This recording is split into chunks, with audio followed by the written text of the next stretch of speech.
This series presents information based in part on theory and conjecture. The producer's purpose is to suggest some possible explanations, but not necessarily the only ones, to the mysteries we will examine.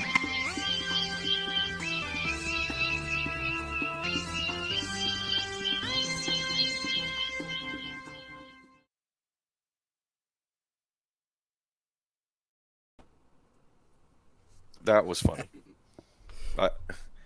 You like that? I did.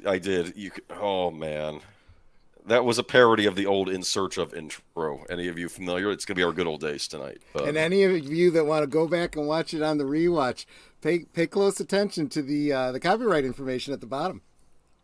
Yeah, exactly. Yeah, exactly. Okay, howdy, gents. Yeah, I said Aged Boomer, the Geeky Geezers, Ola, Troy Pacelli. I've been playing Resident Evil PS4 Pro version of Resident Evil 4 Remake. It's been a lot of nostalgia fun, and the original was almost always my favorite of the series. This one doesn't disappoint. One gripe is certain textures.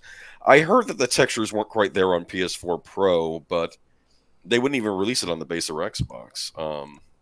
Interesting. Okay, welcome everybody. Welcome Daniel Heron. Thank you for the Police Squad you sent me. Sent me a copy of Police Squad.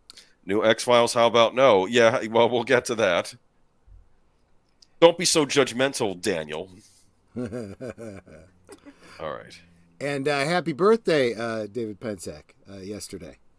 Got them all on DVD. Are you talking about In Search of, Big Al? Oh, how you doing? What you sipping on? I am sipping on a black cherry flavored carbonated water. How about yourself? Okay. I am sipping on a Coca-Cola. Ah, the hard stuff. Yes. Should you be doing that on a Sunday night? Don't you have to work I had some cough syrup and that has some alcohol in it. How's that sound? I buy the cheap stuff with the cough syrup. Wow, okay. You're really hitting the hard stuff. What do they put in the cough syrup? What alcohol? What kind of alcohol do they put in that? I'm sure it's probably just a small percentage of like the equivalent of Everclear, kind of stuff, just a couple grams. But if you get not the over-the-counter stuff, if you get the prescription stuff, it's usually got codeine in it. Ooh. That's more than alcohol. That's essentially I like the sound of that. Yeah. That sounds delightful. It'll make you sleep, that's for sure. That's what we want to do, but not right now, because I have a string to do. That's the sniffling, sneezing, coughing, aching, stuffy head fever. What the hell am I doing on the kitchen floor medicine? Oh, my goodness.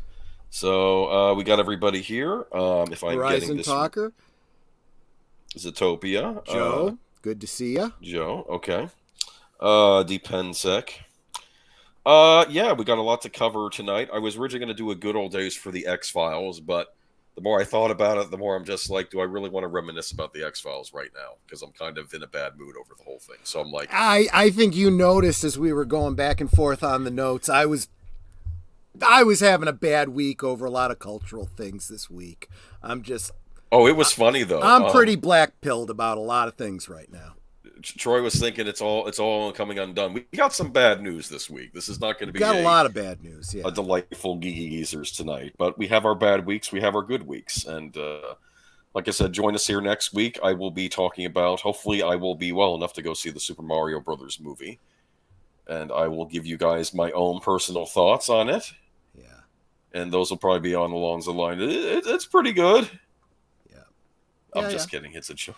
We'll see. You tell me, and then you tell me if I should actually go support this thing. That's what I'm really getting. Well, I'm not going to tell you to support an Usper. I'm just going to tell you if I think you will answer the questions that will tell me whether or not it's something I would want to support. Okay. That's kind of the thing.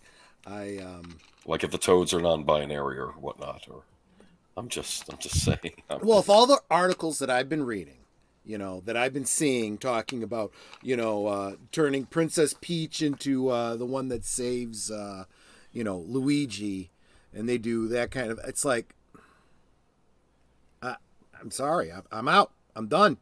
We'll see. I'll find out. But at any rate, I know that WDW Pro keeps assuring us that it is fine. So we'll see if he's right. I trust him and his sources. He's been spot on about almost everything. You know. I know that Melanie Mack was telling us to chill out about the peach thing a couple months ago, so we'll see. Like I say, yeah, we'll see. But I'll tell you, you know, and I hope that everybody here has cut, you know, was for the hour before this was hanging out over by Deleted Scenes. He had a great message about infighting in the community and whatnot. And his catchphrase is, you know, this is how we win. You know, together, unity, and so forth. And I think he was much, much nicer than I would be on the topic, because my thing is I can disagree with anyone in the community, but as soon as you start ad hominem and calling people out by name and making it about them and not about the topic, you lose all credibility with me. And, you know, maybe others can be forgiving and you know, mom and dad are fighting. I still love them both. I'm sorry. I'm not like that. I can't respect the person I can't respect, and that's all there is to it. Even if I would otherwise maybe agree with you. Soon as you become the kind of person that that starts doing that kind of thing, I'm out. I choose sides. That's how I am. You're not loyal to your friends by saying, well, I want to be friends with both of you. I want to support everybody. No, have conviction. Be a Klingon.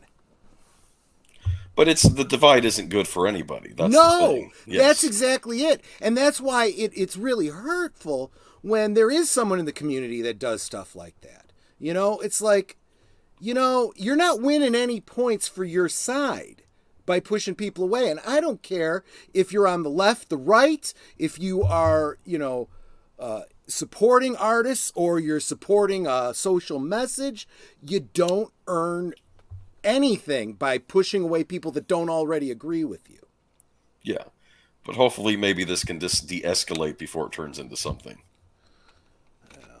Maybe not. I don't know. We'll see. Yeah, I didn't want to get too far down. Let's that, not get the into the weeds. generalization of it is needed to be shared. But let's, you know what? Let's try to be a little bit more positive, which is, you know, how we try to open up this show every week and just take a deep breath and kind of regress and go back to the good old days. What are we going to talk about? What was good in the good old days, Age of Boomer? As if we don't already know from the opening. Well, I wanted to talk about the X-Files originally, but then I was like, no, I don't want to do that. And then I think, well, what are some series that pre-existed before the X-Files that may have paved the way for the X-Files? And I was thinking of In Search Of. The classic, it was like a half-hour show hosted by Leonard Nimoy, and he would talk about odd things. I don't want to even say all of it was paranormal or like UFO related or stuff like that. Sometimes it was just things like earthquakes and other things like that. But it was an informative series about the extraordinary. That's how I would define it. Yeah, and it was very much in that kind of look. I mean, let's call it what it is. It was very much in that woo-woo area. Very much like you know, the Coast to Coast with George Noory type of thing, right? They didn't tell you what to believe. They didn't even claim to believe what they were saying, but they put out the theories, they put out the speculations, and you know what, in quotes, evidence, you know, could be found or what was reported or whatever, and just leave it up to you. You know, maybe Bigfoot's real, maybe it isn't. You know, UFOs, these are the people that say they've seen them. We don't know if it's real or not. But Leonard they did Nimoy, it in an entertaining way. Leonard Nimoy lent it authority. Yeah. Plus, let's face it, he just had that great voice. You know, I mean, I do love Shatner, but yeah, Nimoy, of course, was also great on Star Trek and also great in other things. If you want a real treat, look for Ray Bradbury's Usher 2 on YouTube. It's read by Leonard Nimoy. It's a treat to listen to. Yeah. But, In Search Of, though, it was interesting because I guess, was this the first time on television? Maybe you have a better idea than me. I'm trying to think. It first aired in 1977. And was this the first time you saw, like, on TV, someone seriously maybe discussing something like Bigfoot or the Bermuda Triangle? That's a good question. I can't say with certainty it was the first time. It was looked at in a pseudo documentary style. Actually, you know who would really be the person to ask that question to would be Big Al. I know Right. he's a big a follower of that. But yeah, you know, it was like, you know, like I was getting at it. It very much had that that documentary style where they would look at, and let's face it, you know, there's a lot of things that it would look at that were way off base. Like Chariots of the Gods and so forth, that have been completely debunked, you know. Our ancestors came from outer space, that sort of thing. Yeah. But then there's other things that, you know, there was one that that he did on earthquakes, I remember, and it was, you know, pretty legit, you know.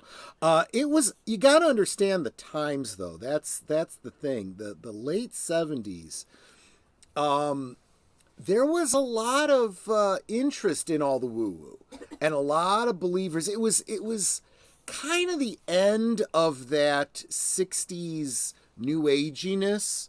Yes. You know, it went from the hippy-dippy religious-y type thing to the more sci-fi pseudoscience.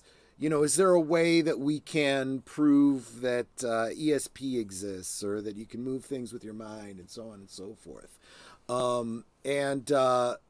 So you started to see a lot of stuff about UFOs and Bigfoot and the Loch Ness Monster and stuff like that. And of course it started to work its way into the TV shows of the day. So you had $6 Million Man fighting Bigfoot, and you had what was that show on that Saturday mornings? It was Bigfoot and I don't know, some Native American kid or something like that. I don't remember. And yeah, Bigfoot became a almost a celebrity pseudo superhero type character. And They should have done a $6 Million Man episode where he gets abducted by aliens, and then he wakes up as they're about to, you know, dissect Bigfoot him or and probe Wild him. Boy, that's what it was. Thanks, Big Al. Yeah.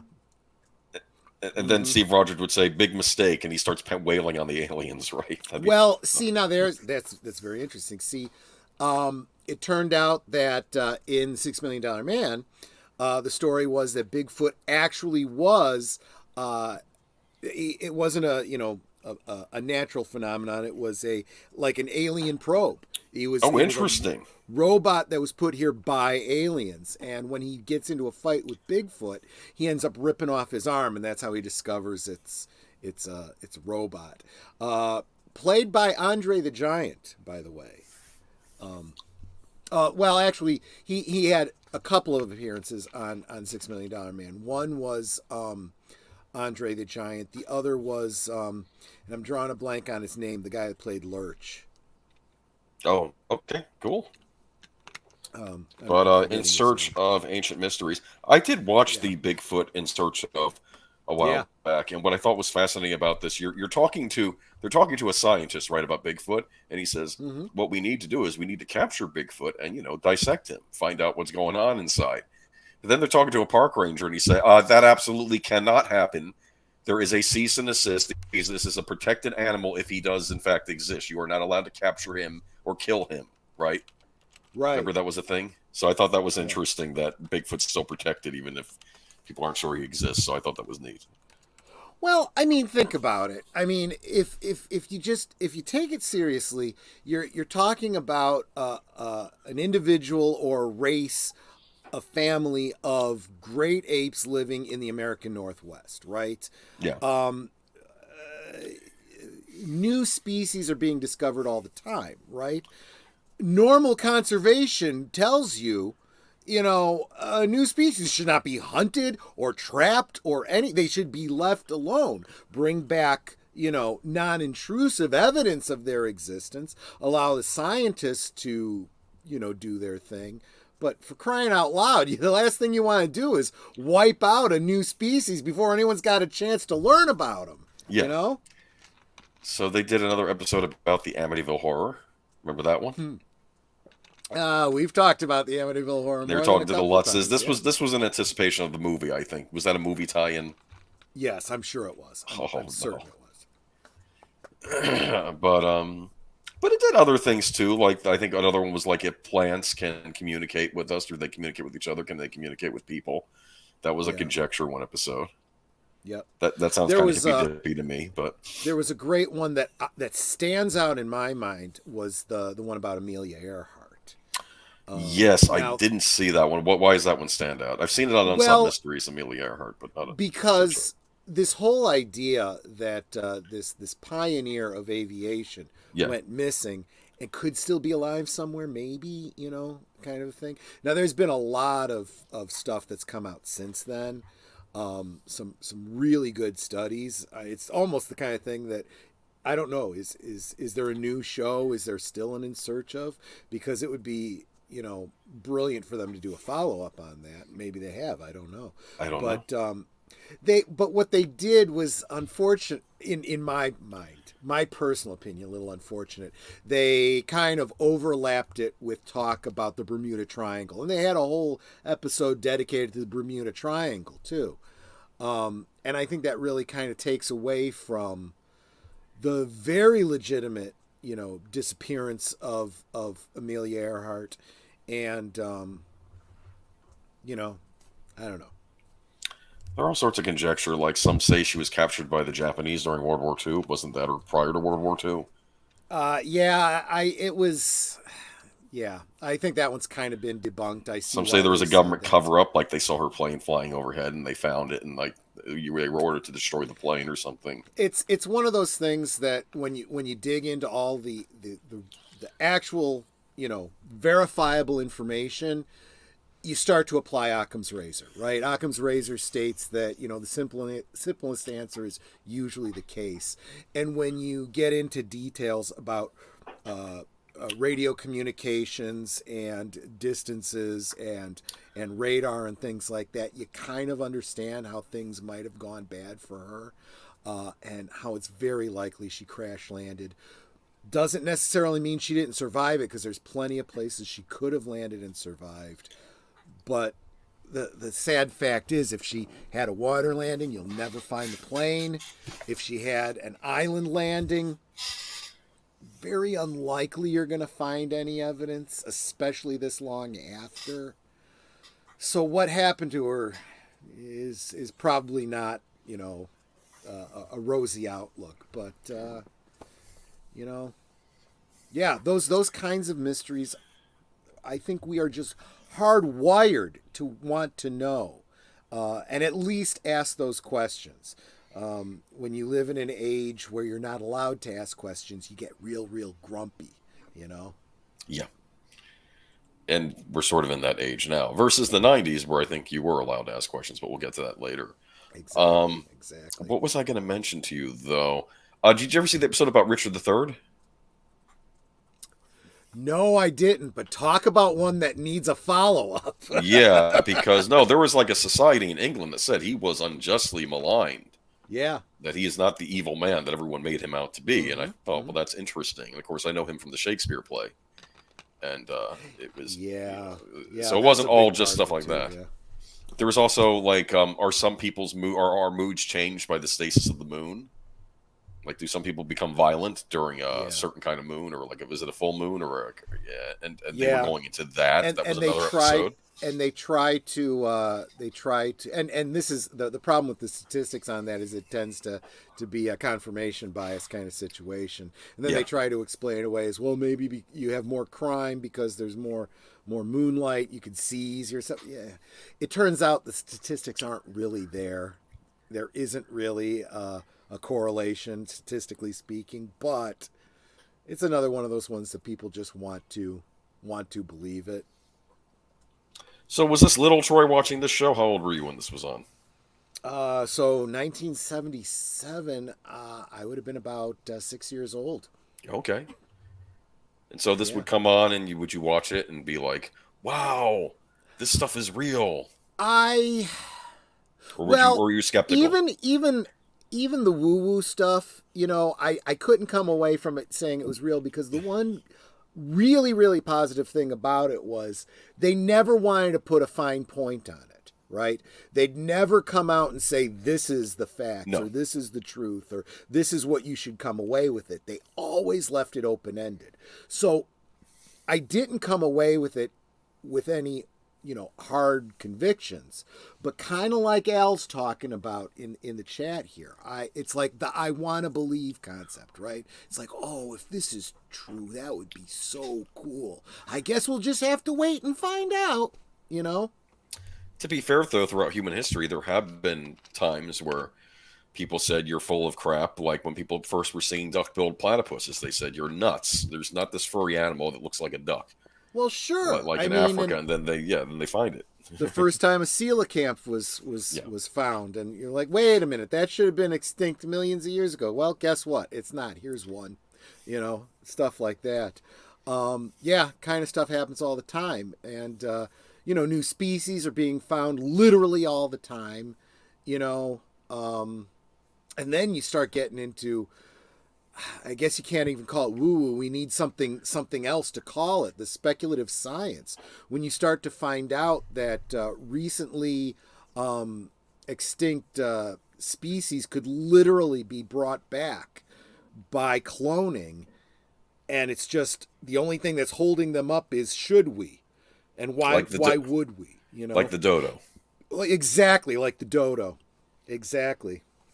And there's a lot of other species that went extinct right around the same time that we have plenty of genetic material for, that we absolutely could bring back with the current cloning technology. And they're just going, but is that a good idea? So I have to say, though, some of the guests they would have on In Search of, like the scientists or the paranormal experts they were talking to. Yeah. If you want to get a glimpse into what things were really like in the 70s as opposed to the glitzy Hollywood version, watch In Search of. Some bad haircuts. Absolutely. And horrible styles. Those leisure suits and the wide collars and the belt buckles and the mutton chops on the sides of the head, especially on balding men. It was like, guys, what are you thinking, really? It was anything goes, I guess. It was a very, very strange time, at least for that kind of stuff. And then, not to mention, how ubiquitous smoking was on television and in public and stuff. And they had restaurants that had like smoking sections, and gosh, it was a lot of years before I would stop going into a restaurant and say 2 for non-smoking, please. I remember that. Kid would look at me and go, non-smoke? The whole place is a non-smoking. Yeah, I'm sorry, I forgot. I'm an old fart. Smoking. Yeah. I guess it kept people thinner, though, than today, though. True. Of course, it came with a price, I'm sure. But that was In Search Of. You can find it on the YouTubes. Maybe not legally, but you can still watch it. You can find it on DVD. It's still available. There is no Blu-ray. I don't know that there ever will be a Blu-ray, because I have to tell you, some of this footage, 16 millimeter, I'm being generous.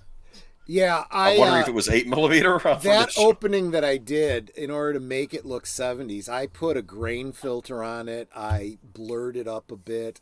I put warble in the sound, because it would be a waste of energy to take even the best footage they have for this show and try to upgrade it to HD or whatever. Although that is part of its charm, and that is part of what gave it a kind of spookiness. It was a creepy show. It was very creepy.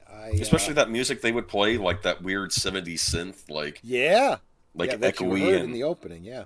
And you'd hear ghosts and people talking about ghosts, like this place is haunted, and like this woman came up to me and she was, and I'm like, I'm feeling kind of bad for the ghost, because the ghost probably wants her to do something, right? But it's it's like, hey, can you find my dead body and give me a decent burial so I can move on or something? But it's just, you're terrified. Could you quit with the late night parties? Even the dead need to sleep. Oh, that's funny.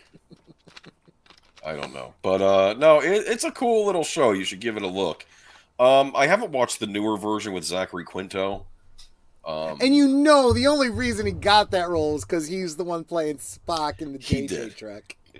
He's a good actor. I didn't like his Yeah. Spock, but that doesn't mean I think he's a bad actor. I've liked him on. He made a on great things I've villain seen. in Heroes. He did that first season before Oh, they yeah. decided they didn't know what to do with them. I hate it.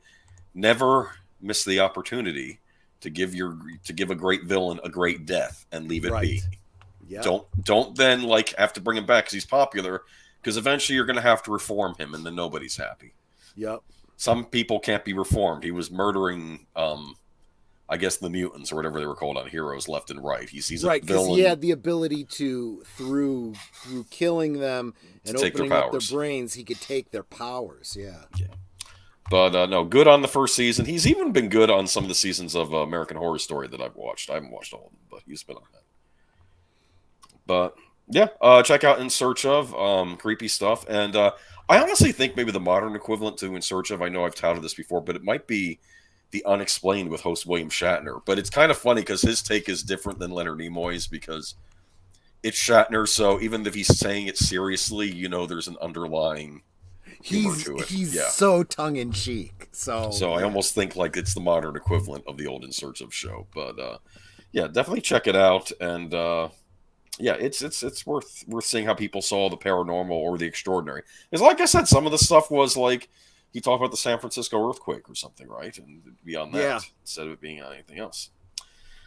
So, what on earth is going on in this chat? There's Tommy Wiseau being talked about. Let's not. We have news to talk about tonight, don't we? Who's Tommy Wiseau? He made the movie The Room. You ever hear of it? Oh. I did not hit her. I did not. Oh, hi, Mark. Yes, it's just.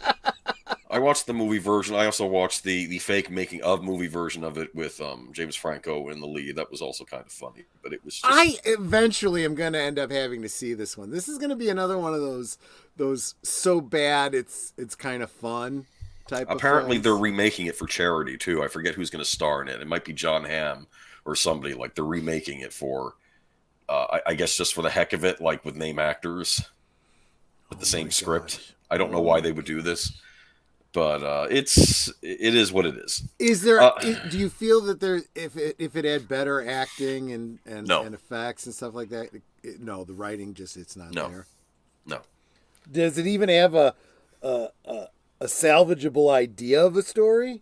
I don't think so, but it'll be an interesting experiment if they do it. We can watch it and find out. Of course, then I'm thinking, do I want to watch The Room again? All right, so Hey, I've watched Ouija Shark. I'll watch The Room. I need to watch Velocipastor is what I need to watch. That one too. Yeah, I've heard a lot about this. Everyone keeps recommending it to me. It's probably available on Tubi as well, so There's I really a lot don't of have stuff. any excuses. I need to hunt for those knockoff Planet of the Apes movies that were made in recent years. I'm curious about those, but all right, you want to go ahead and post the first thing? We've got some dismal Disney, and We I got noticed a lot of Disney we need to get I through, yeah. noticed last week I made Disney, Marvel, and all that my main headlines, and suddenly my viewership was not as good as it was the prior week, and I think they do not like you mentioning them in the headline. So I switched out the headlines just to see if it would go up, and I think my channel, the views did go up. I don't know, and I put the Disney stuff in the description rather than the headlines. I don't know if someone over at YouTube is protecting Disney, or maybe I'm just crackers. I don't know. I have absolute certainty that you're right. So something that I'm trying to do in the future is maybe think of code names like the House of Mouse. People know what that is, right? Yeah, could be. You're not directly saying Or the Disney. Rat Kingdom. Oh, yikes. Okay. The Rat Kingdom. Anyway, you posted the link? Yep. Let's get into this. Look, the brutal layoff email Disney CEO Bob Iger sent employees today. This Disney was is March 27th, yeah. Yeah, so Disney is the latest big company to announce cuts. Disney might be the happiest place on earth, but one thing's for sure, it isn't the happiest there In a today. long time. CEO Bob Iger on March 27th said on an email to Disney employees, informing them that the layoffs announced in February have begun. As I shared with you in February, we've made the difficult decision to reduce our overall workforce by approximately 7,000 jobs as part of a strategic alignment of the company, including important cost-saving measures necessary for creating a more effective, coordinated, and streamlined approach to our business. It begins. Iger goes on to say that the affected employees will be notified beginning this week, with leaders communicating to affected employees over the next 4 days. The letter says its a larger round of layoffs is coming in April, with the goal being 7,000 staff cuts before summer begins. Iger remained professional in expressing his feelings about the layoff, saying the difficult reality of many colleagues and friends leaving Disney is not something we take lightly. The CEO also made an ominous mention closer to the end of the email. For our employees who aren't impacted, I want to acknowledge that there will no doubt be challenges ahead as we continue building the structures and functions that will enable us to be successful moving forward. I ask for your continued understanding and collaboration during this time. This sounds kind of creepy. I don't think I'd want to be working there right now, even if I didn't get laid off. Well, I'll be honest with you. I wouldn't have wanted to work there for a long time, you know. Yeah, this is what happens when a company is suffering financially. The first thing they do is they have to lower their costs. So they start cutting everybody. All middle management ends up gone. All redundancies end up getting gone. And honestly, I swear for at least 5 years, we've all in this community been talking about the need to do that. They've had all these acquisitions and not gotten rid of anyone and not had any consolidation at all. It's friggin' ridiculous. And just today, I heard over on WDW Pro talking about a rumor that Pixar is going to be combined with Disney Animation. And this was something that you and I were talking about they should have done years ago. Yeah. 2 years ago, we talked about this on this show. Yeah, I didn't understand it either. I'm like, you have these two computer animation studios, and are they distinct enough to warrant it? Like, I remember thinking, Coco came out, and then we had what was the name of that movie? The Encanto. And I'm like, well, those are pretty close together, because I guess maybe they had similar themes, and then I realized, oh, wait a minute, 2 different studios. That's why they probably came up with the idea independently. So, real quick, let's say hi to Hellion. Good to see you. Glad you're here. And I thought I saw Matchstick too. Mr. Matchstick? Yep. Hi, Mr. Matchstick. He's praising Resident Evil 4, which I've heard a lot of good things about. Yeah. Not a big gamer, so you know. Elion, welcome to the chat. Yeah, I might be able to still get it on the PlayStation. Yeah. The cast members are going to. Yeah, I don't know what's going on. So is Iger doing the stuff that people yelled at Chapek for doing? Well, yes, because he really has no choice. You know, that little coup from the shareholders recently. We said it was going to force his hand, and he said, you know, he was going to start making Disney profitable, and there's really only one path to that, whether he likes it or not. And honestly, you know, for all the bitching and moaning that we do about the ideologues in Disney, I don't honestly believe Iger has any strong, you know, sociological opinions one way or the other. He has just been doing whatever he thought was popular and appropriate he was planning to run for president, and he needed to, you know, play to the base, and he was literally using Disney to do that. And, well, I don't care what your political leanings are. If you can't lead a company and show it profitable, if you lead a company literally into bankruptcy, that's not a real good campaign, you know, place to be. Now, I don't know if he still has any interest in politics, if that's even a possibility for him going forward, but he's still got a legacy that he's got in mind, how he wants to be remembered. You don't write a book about yourself and, you know, not have some egotism that you need to feed. So he's being forced to do, what we expected Chapek to do, but I said Chapek was too feckless to actually pull off. Yeah. Okay. No, turns out Coco was set in Mexico and Encanto was set in Colombia. Okay. I don't know. I was just thinking they were doing similar things. Like, didn't Strange Worlds come on the heels of Lightyear? Yeah, good point. Isn't that kind of a similar thing? Okay. Yeah, and it's one thing when it's two completely different studios, but when it's two studios within Disney, Yeah.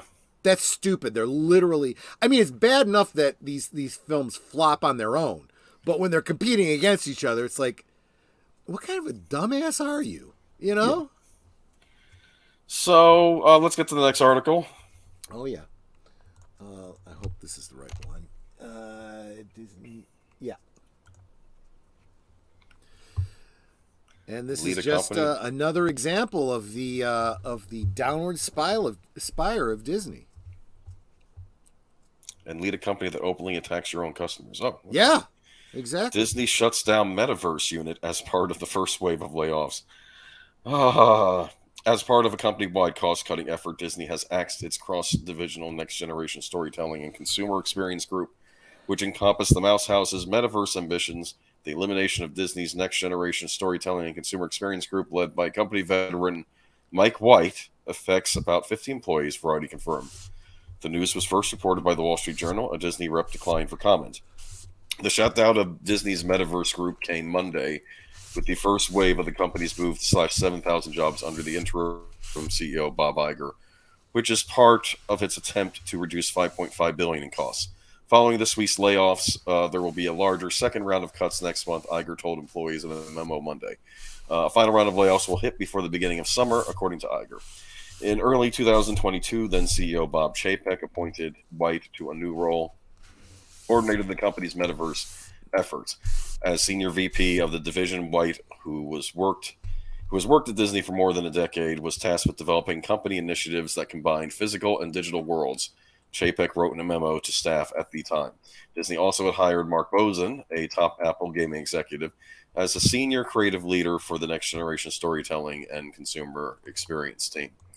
Under Chapek, who was abruptly fired in November 2022 by Disney's board and replaced with former CEO Iger, the company had been developing a cross-divisional membership program that was envisioned as brighter together perks and exclusive offers from across theme parks, cruises, Disney Plus retail outlets, and other touch points.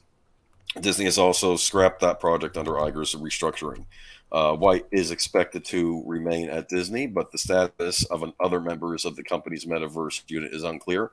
In addition to serving as SVP to Next Generation Storytelling and Consumer Experiences, White has been in charge of Disney's consumer digital products team, overseeing the technology, strategy, engineering, and product teams charged with developing digital experiences across brands, including ABC, ABC News, Disney, ESPN, FX, Marvel, National Geographic, and Star Wars. After joining Disney in 2011, White previously led technology organizations at Disney Parks, Experiences, and Products, Disney Consumer Products, and Interactive Media, and Disney Interactive. In one of the first moves in returning as CEO, Iger dismantled the former Disney Media and Entertainment Division, led by Kareem Daniel. White had dual reported to Daniel and Josh D'Amaro, chairman of Disney Parks, Experiences, and Products. Okay. Metaverse. Does anyone care? I don't think so. I mean, I'm sure there's people in the tech industry that do, but the way the tech industry is going right now, I get the distinct impression that nobody outside the tech industry cares. How many bad events have happened to Disney in the last 6 months? I couldn't count them for you. There's a lot. But it's all you. But name one that's happened to Disney that wasn't of their own making. There's the key. Everything that's happening to them is the direct result of their own actions and attitudes. So, good luck to them. How do you think Mark Zuckerberg's doing about now? You don't hear much from him, do you? No. He really put everything into Metaverse, and I don't think anybody cares. Yep. All right, let's go to the next one. Yeah. And I have to split this one up. Or Disney. because ridiculously long links. Yeah. Okay. Yeah. So this is the Reedy DeSantis Creek thing. Reedy Creek board says Disney stripped its power. Yeah. This kind of came out of the blue. Like Buena Vista, Governor Ron DeSantis' hand-picked board overseeing Disney World's government services is gearing up for a potential legal battle over a 30-year development agreement they say effectively renders them powerless to manage the entertainment giant's future growth in Central Florida. Ahead of an expected state takeover, the Walt Disney Company quietly pushed through the pact and restrictive covenants that would tie the hands of future board members for decades, according to a legal presentation by the district's lawyers on Wednesday. Central Florida Tourism Oversight District's new board of supervisors voted to bring in outside legal firepower to examine the agreement, including a conservative Washington, D.C. law firm that has defended several of DeSantis' culture war priorities. We're going to have to deal with it and correct it, board member Brian Unks Jr. said. It's a subversion of the will of the voters and the legislature and the governor. It completely circumvents the authority of this board to govern. Disney defended its actions. All agreements signed between Disney and the district were appropriate and were discussed and approved on an open, noticed public forums in compliance with Florida government in the Sunshine Law. An unsigned company statement read. Tareen Fensk, a DeSantis spokeswoman, called the move last-ditch efforts to transfer rights and authorities from the district to Disney. An initial review suggests that these agreements may have significant legal infirmities that would render the contracts void as a matter of law. Fensk said in a prepared statement, "We are pleased the new governor-appointed board retained multiple financial and legal firms to conduct audits and investigate Disney's past behaviors. The previous board, which was known as the Reedy Creek Improvement District and controlled by Disney, approved the agreement on February 8th, the day before the Florida House voted to put the governor in charge.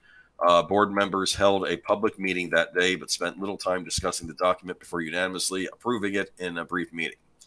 DeSantis replaced those Disney allied board members with 5 Republicans on February 27th, who discovered the binding agreement the previous board approved. DeSantis and Disney clashed over the corporation's opposition to what critics call the quote-unquote "don't say gay" law, which limits classroom instruction on sexual orientation and gender identity in public schools. The new DeSantis-aligned board expresses dismay over previous board's actions. This essentially makes Disney the government, board member Ron Perry said. This board loses, for practical purposes, the majority of its ability to do anything beyond maintain the roads and maintain basic infrastructure. Among other things, a declaration of restrictive covenants spells out the district is barred from using the Disney name without the corporation's approval for fanciful characters such as Mickey Mouse. That declaration is valid until 21 years after the death of the last survivor of the descendants of King Charles III of England, if it is deemed to violate the rules against perpetuity according to the document. Okay. Yeah. So let's mark this. We're 44 minutes in, and I'm going to give a shout out to WDW Pro and Valiant Renegade. Yep. What? Where? What? Oh, holy cow! Hold on. Oh yeah. Oh yeah. Oh no, yeah, they're not in. I'm just saying that at the 44-minute mark, you should reference at WDW Pro and at Valiant Renegade, because those are the two channels that are doing great work on digging into the legalities of this. What Agent Boomer just read to you is the basic mainline media, reporting on this thing. But when you dig into the legalities of it, the way I've heard it summed up is this would be the equivalent of if your homeowners association decided that they had rights that circumvented and were above state law. That's not how these things work. That's really all the new district is they're the equivalent of the folks that tell you how high your grass has to be and what color your house has to be and stuff like that. The homeowners association. And when they start talking about things about King George and all this kind of stuff, perpetuity laws and stuff like that, they're talking about inheritance laws. If you want to get into inheritance laws, all your rights ended then, a certain number of years after Disney died. Okay? Once you became a private company, none of that applied anymore, you dingbats. Look, I'm going to say something very general, and it's up to you that are listening to read between the lines. When somebody comes to push a novel idea of how to apply the law, a novel idea in the law is generally mental gymnastics trying to circumvent the law. Whether that's a state prosecutor or somebody trying to get around state law for their corporation. There's a reason that certain things haven't been tried, because they're not supposed to be, and that's not how the law works. But give it a try it out, see how it goes over in court. That's all I'm saying.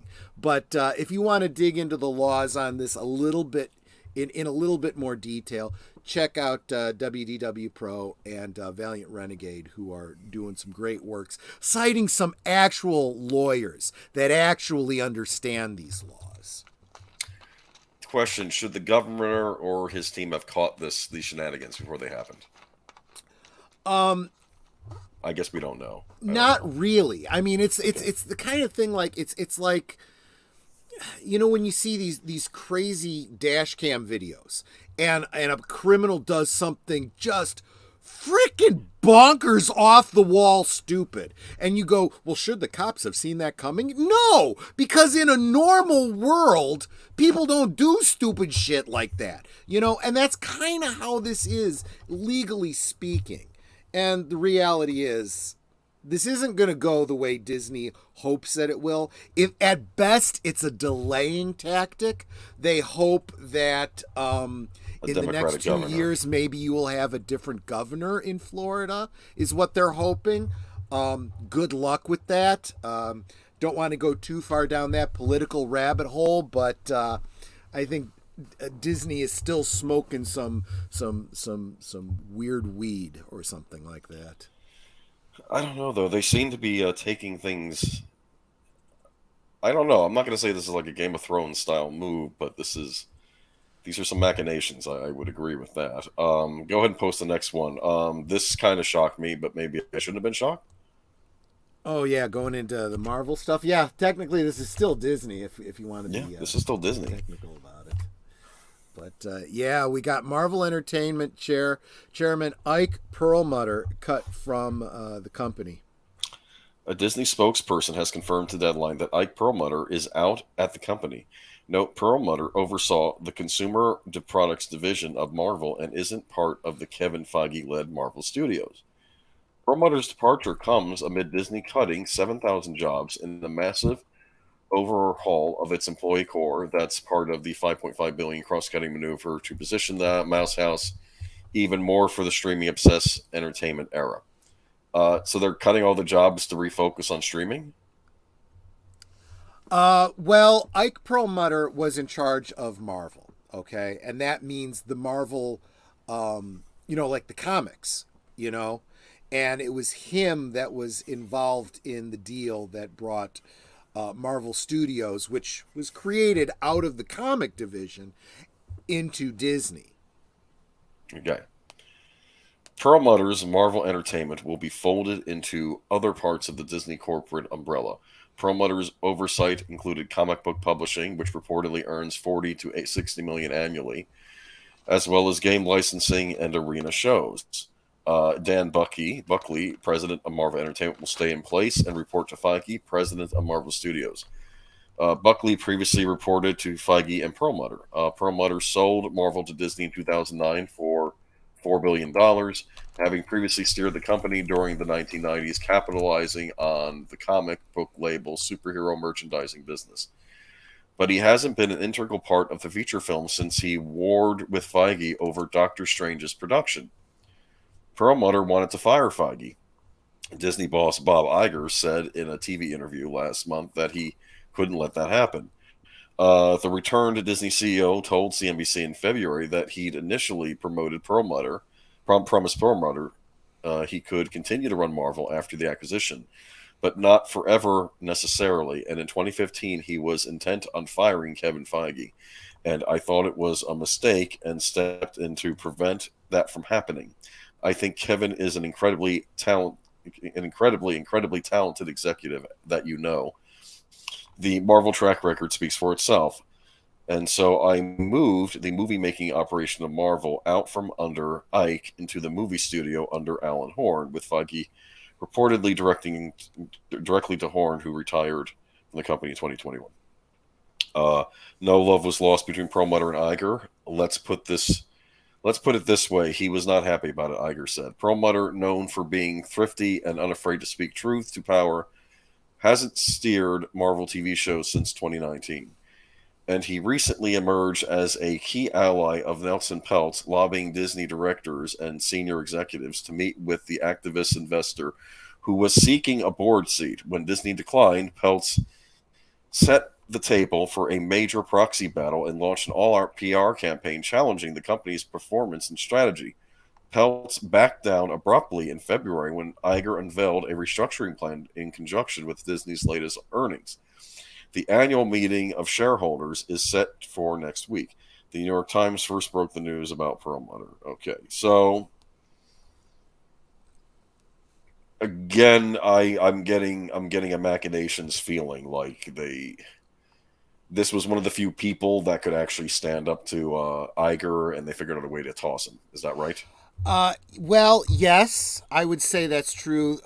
So one way of looking at this is it's direct kind of retaliation for the recent dust up with what's his name, the board member, the activist board member that or not board member, the activist investor who was demanding a seat at the board, and it became this internal war, right? And Perlmutter was on that side. If that is the case, though, there's a huge problem here because you can fire Perlmutter if you want to. The problem is he's still a sizable stockholder. You're still going to have to deal with him. He still gets say in Disney. That fight ain't over, and now you've just pissed somebody off that you're going to have to deal with in a different way. So there's that. A lot of other people, though, are saying that this is the other side of the coin when they got rid of Alonso last week. They got rid of a lefty. They had to get rid of a righty to kind of balance it out. Okay. The two perspectives are not mutually exclusive. Both can be true. I'm not saying that they're not. But I can't speak to it with definitive, authority. It's just those are speculative positive, kind of like In Search Of. We're not saying that that's exactly what's happening here, but it's entirely possible it is a theory that has been postulated. So, Adega Outlaw. Why does this remind me of the Blob? Mindless consumption of matter with nothing but a growing ugliness. Kinda true. And actually, you can probably skip the next article. It covers a lot of the same ground. I didn't realize it because specifically they mentioned, and this is important. They're looking to absorb Marvel Entertainment. That means the comic book element of Marvel into Disney. It's been kind of kept separate. And let's face it, the comic book industry has been dying because of the movie industry. And it's not going to get any better with Disney taking direct control. This is not too dissimilar from what I was saying earlier about the supposition that Pixar and Disney Animation is going to be merging. Well, this is another merger where Marvel is going to become part of Disney proper, and I don't just mean Disney Pictures. I mean, excuse me, not just Marvel films, but their comic book and all the branding is falling directly under Disney. And let's face it, that that doesn't bode well for anything, because anything that Disney acquires turns to shit. So it's not going to get better by, keeping them at arm's length. It's only going to get worse as the mouse starts rubbing their faces into its disease-ridden fur. Speaking of which, post the next article. Let's rip the Band-Aid off. Let's rip the Band-Aid off. You'll be okay. You'll be okay. I'm here for you. I know what an X-Files fan you are. Ryan Coogler is rebooting the X-Files with a diverse cast. Okay. A reboot of the X-Files is now in the works. Chris Carter, creator of the hit sci-fi series, has revealed in a new interview for On the Coast with Gloria Makarenko that Ryan Coogler is working on a new take on the series. Coogler, who helmed the original Creed, along with both Black Panther movies, is said to be introducing a more diverse cast compared to the original show. Carter held back on divulging any other information about the reboot beyond the plans for its cast and Coogler's involvement. I just spoke to a young man, Ryan Coogler, who is going to remount the X-Files with a diverse cast. So he's got his work cut out for him because we covered so much territory, Carter said in the interview via Bloody Disgusting. It was previously reported in 2020 that there were plans to make an animated adaptation of the show called The X-Files Albuquerque. The current status of that project remains unclear. No, it doesn't. We'll talk about that in a minute. Yeah, that's the next article. Don't get too far. These days, many reboots are set in the same universe as their predecessors, but with all new casts. NBC recently found success by going down this route with the network's new take on Quantum Leap. While the reboot does not bring back... Really? That's been successful? I don't know. That's what the article's saying. We believe the article, right? Oh, yeah. You got to believe them. While the reboot does not bring back original star Scott Bakula, it references characters and events from the original TV show. With this in mind, it's possible that Coogler's X-Files reboot could similarly continue the franchise with new lead stars while featuring guest appearances from the original show's stars. That may also depend on if David Duchovny and Gillian Anderson would be interested. For me, it was always, there's no show unless it's Chris and Gillian, so I don't know. Duchovny recently told comicbook.com. Personally, for me, the X-Files that I'm involved in consists of Chris Carter, myself, and Gillian. So I haven't spent time trying to think about a different version of that, and I don't know that I will. However, while Anderson was also previously cast doubt on ever returning to the role of Dana Scully, prior comments she's made would suggest that she may actually be more open to getting involved with something like what Coogler is planning for the series. It just feels like such an old idea, Anderson told Variety in 2021, addressing a potential Scully return. I've done it. I did it for so many years, and it also ended on such an unfortunate note. In order to even begin to have that conversation about another season, there would need to be a whole new set of writers, and the baton would need to be handed on for it to feel like it was new and progressive. So yeah, it's very much in the past. Okay, well that's a scary last line. So okay, my thoughts on this. I got a bad feeling about this. I think this is reminding me of Ghostbusters 2016. We don't know any information about this. This may never see the light of day. It's just talk, right? He's in talks to maybe reboot it. Disney slashing funds. They may not. But then again, Disney does own the X-Files. They can do whatever they want with it. This is what happens when a major studio is allowed to destroy another major studio and seize all its assets. You'll end up getting things that you would never see Disney handling before, like the X-Files. The X-Files is not Disney. The X-Files was a show that was aired by kind of an upstart network called Fox that was in competition with ABC, NBC, and CBS. And it didn't really have a lot of huge hits. And The X-Files was a total fluke. They aired it after Briscoe County Jr., which they thought was going to be their big show on Friday nights. And it should have been. It really should have been, because Briscoe County Jr. was genius. X-Files took off, and it didn't stop. And a lot of the times when you would have shows like the X-Files, anything with paranormal in it, they would not last back in the 80s. They were gone. They were considered too weird for regular television. You just wouldn't see that sort of thing. So I mean, I remember you were discussing that show Werewolf on Fox. Remember that? Right. Exactly. So, to those of you who don't know what the X-Files was, there were comparisons of it to the Twilight Zone, but it's centered around a couple of FBI agents that have to explore the unexplained.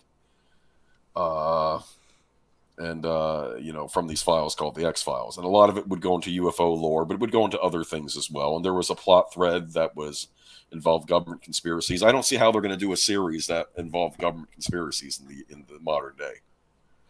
It's going to be... You can't make the government the bad guy in the modern day on a show. This article kind of, gave you the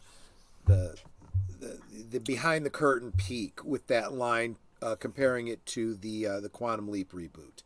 It's going to be terrible, and no one's going to care about it. Really, yeah, that's what it's going to be. What made the X-Files work as a show was that it had an authenticity to it, especially in those early seasons. It had kind of a stark film quality. You have real actors, regular actors that look like real people on the show to kind of say this is set in the real world. It kind of offset all of the supernatural or paranormal stuff you see on the show, because it's still visually, it had an air of authenticity to it. Right. I don't think whoever's making the show is going to understand that. I know he did Creed, which I liked. Of course, I don't know if that was more due to Sylvester Stallone's involvement, and I know he got kicked out of that franchise. And Black Panther, from what I heard, all intents and purposes, that went downhill with the last sequel. So, look, the reality is that they reboot things because they want to reproduce the success of something before that's got a built-in audience. Fine. I understand that. Even the fans probably would like that. The problem is that when they start talking about for a modern audience, they completely undermine exactly what it is they claim they're trying to do. Instead of looking at what made this successful in the first place and reproducing that, they're saying, well, it's just this basic story and we can just do it however we want. No, that isn't it. You've got to be able to write good stories that are going to fire up people's imaginations. It's got to have the mystery, and I don't think that the writers the modern writers have the intelligence to write mysteries that are captivating. It'll be a mystery box, probably. Right, exactly. Not real mysteries, but mystery box. Look, I'm going to just say it. A big part of why X-Files was popular with its demographics was Gillian Anderson. Yes. Okay? She was smoking hot and the guys loved her. And I'm sure some of the girls did too, probably. But what was interesting... But you can't do that these days when you're writing for a modern audience. Everyone's got to be, average to ugly in order to, meet the sensibilities. Well, that's great. Nobody wants to see that. No guy wants to date that girl that, is not attractive, and no woman wants to be that woman. What was interesting about Dana Scully, though, was that it did break a lot of types. For starters, she starts out the show. She's a redhead. That was not common on television back then. Oh, yeah, definitely can't have that now. She was also the skeptic of the team, whereas usually in the past it would be the woman would be the believer and the man would be the skeptic on a lot of these things when dealing with these investigations. And so that's it did play around key, with that. The dynamic between them, right? You have to duplicate it. You needed it. I mean, in comedy, it would be the funny guy and the straight guy, right? Yeah. In this one, it's the woo-woo and the skeptic. Right, and there was comedy on it.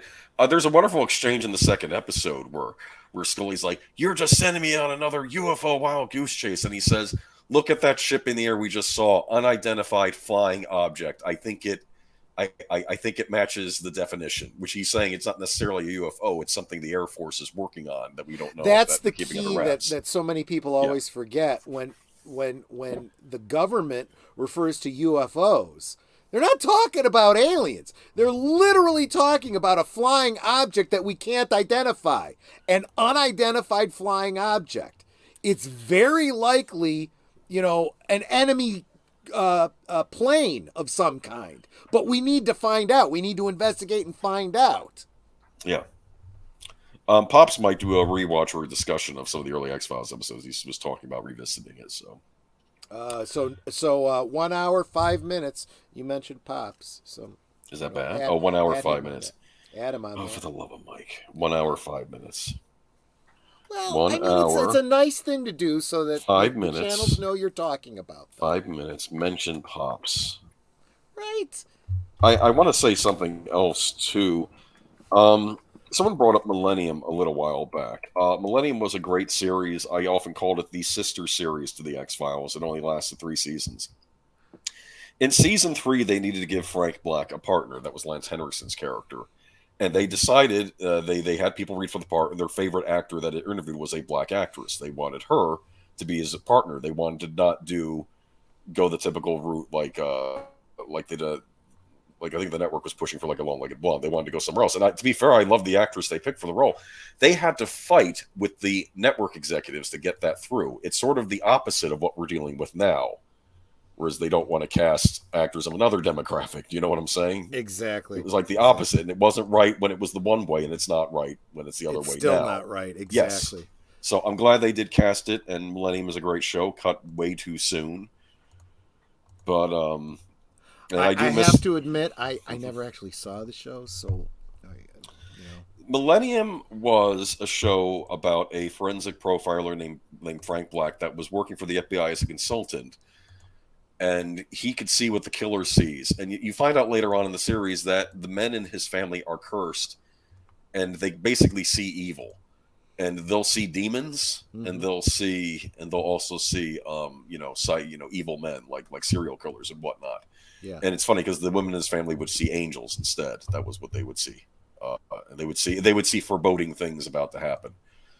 And it was a neat little story because it was a neat little show because it combined like a serial killer procedural type show, but also weaving in end time stuff into it. Okay. Like the one season even ends with the beginning of with the first of the 4 horsemen basically showing up in the form of plague, and they did check it out in season 3 and then retroactively made that, but. I often got the feeling in the show like this may actually end up dealing with the end of the world, and I was curious, but that's a pretty good build up, Yes, and it even had a regular villain on the show. It had a few regular villains, but one of them was named Lucy Butler. And you can get an impression, Lucy Butler to Lucifer. It's a reference. Gosh, yes, and she would show up, and she could look like anyone, and she was a very creepy character. She was that show's cigarette smoking man. Oh, interesting. So it was like I said, I do consider it the sister series, The X-Files. I do miss it.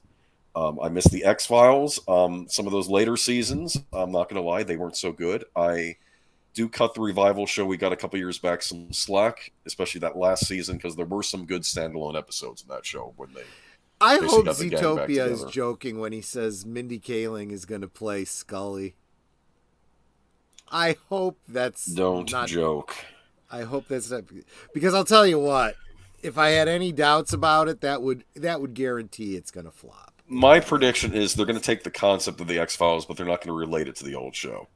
It'll be about people working for the FBI exploring unsolved cases, but there won't be mention of Scully or Mulder or anything else. Yeah, I think you're probably right. I think they're going to go the Ghostbusters 2016 route. For starters, they're not going to want to bring cigarette smoking man back because Disney has a strong no cigarettes on the screen policy, despite the fact that cigarette smoking man, he was on there. The whole point, the smoking made him sinister and disgusting. Right. That was the point. I mean, it's very. I mean, but let's be honest. It's entirely reasonable for them to even mention the character and say, "Yeah, he died of lung cancer." Done. And it would be logical. You'd be like, "Yeah, okay, I can kind of see that." No. Here's the thing about Cancer Man. I've seen him killed a few times, and he comes back. Spoiler alert. Okay, on this show. Oh, okay. In fact, one time when he was sucking oxygen through an artificial lung or something, and he still came back. Oh, God. Because I don't know. I like the actor who played him though because he was pretty awful. But yeah. Anyway, let's move on to the next article. I kept wondering though, well, why do they have to do this? I understand maybe this has to do with them, like they have to refresh the license every so often, right? You're probably right. Yeah. But if they do that, then you don't have to do this.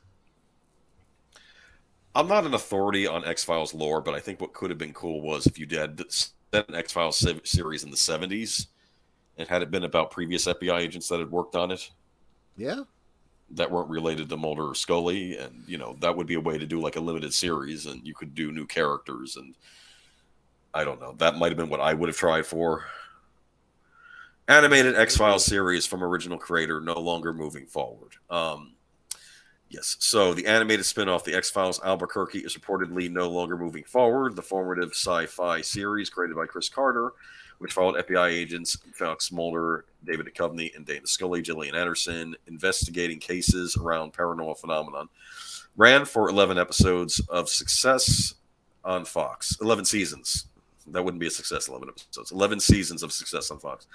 There have been many attempts to revive the X-Files over the years, including 2 feature films and a return to television. In 2020, Fox announced that an animated X-Files spinoff was in the works with Carter attached and as an executive producer. We did talk about this on this channel. I was nonplussed. Now that the animated X-Files spinoff is reported no longer moving forward at Fox, according to TV Line, the network declined to comment on the story. News of the X-Files Albuquerque's cancellation comes soon after Carter revealed that the new iteration of the X-Files is in development from Black Panther director Ryan Coogler.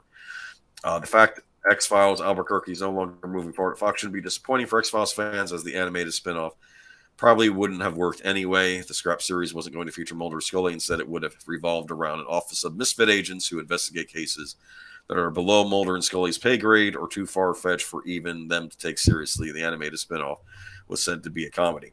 One of the issues I had with this series going forward is that the X-Files already had comedy episodes.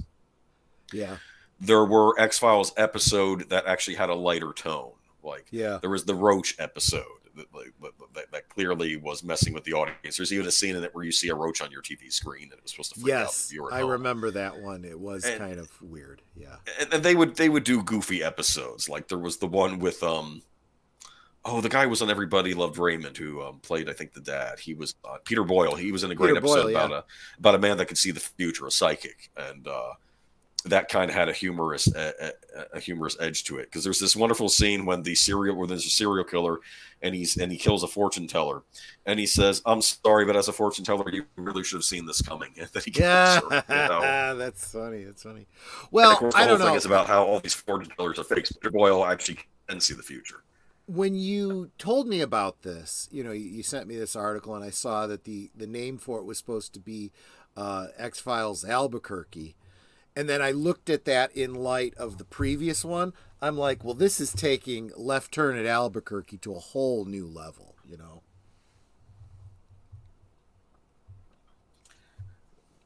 Do we really need a redo of classics? Nostalgia beloved IPs has been so disappointed with modern studios. Better to have fond memories than damaged brands. I don't really know why Disney would want to do this, except for the fact that it's a recognizable brand, and maybe they just have to churn something out every so often to keep it. Is it a rights issue thing? This is the dangerous problem with nostalgia, okay? The reason something is nostalgia is because it lives in your memory in very positive ways.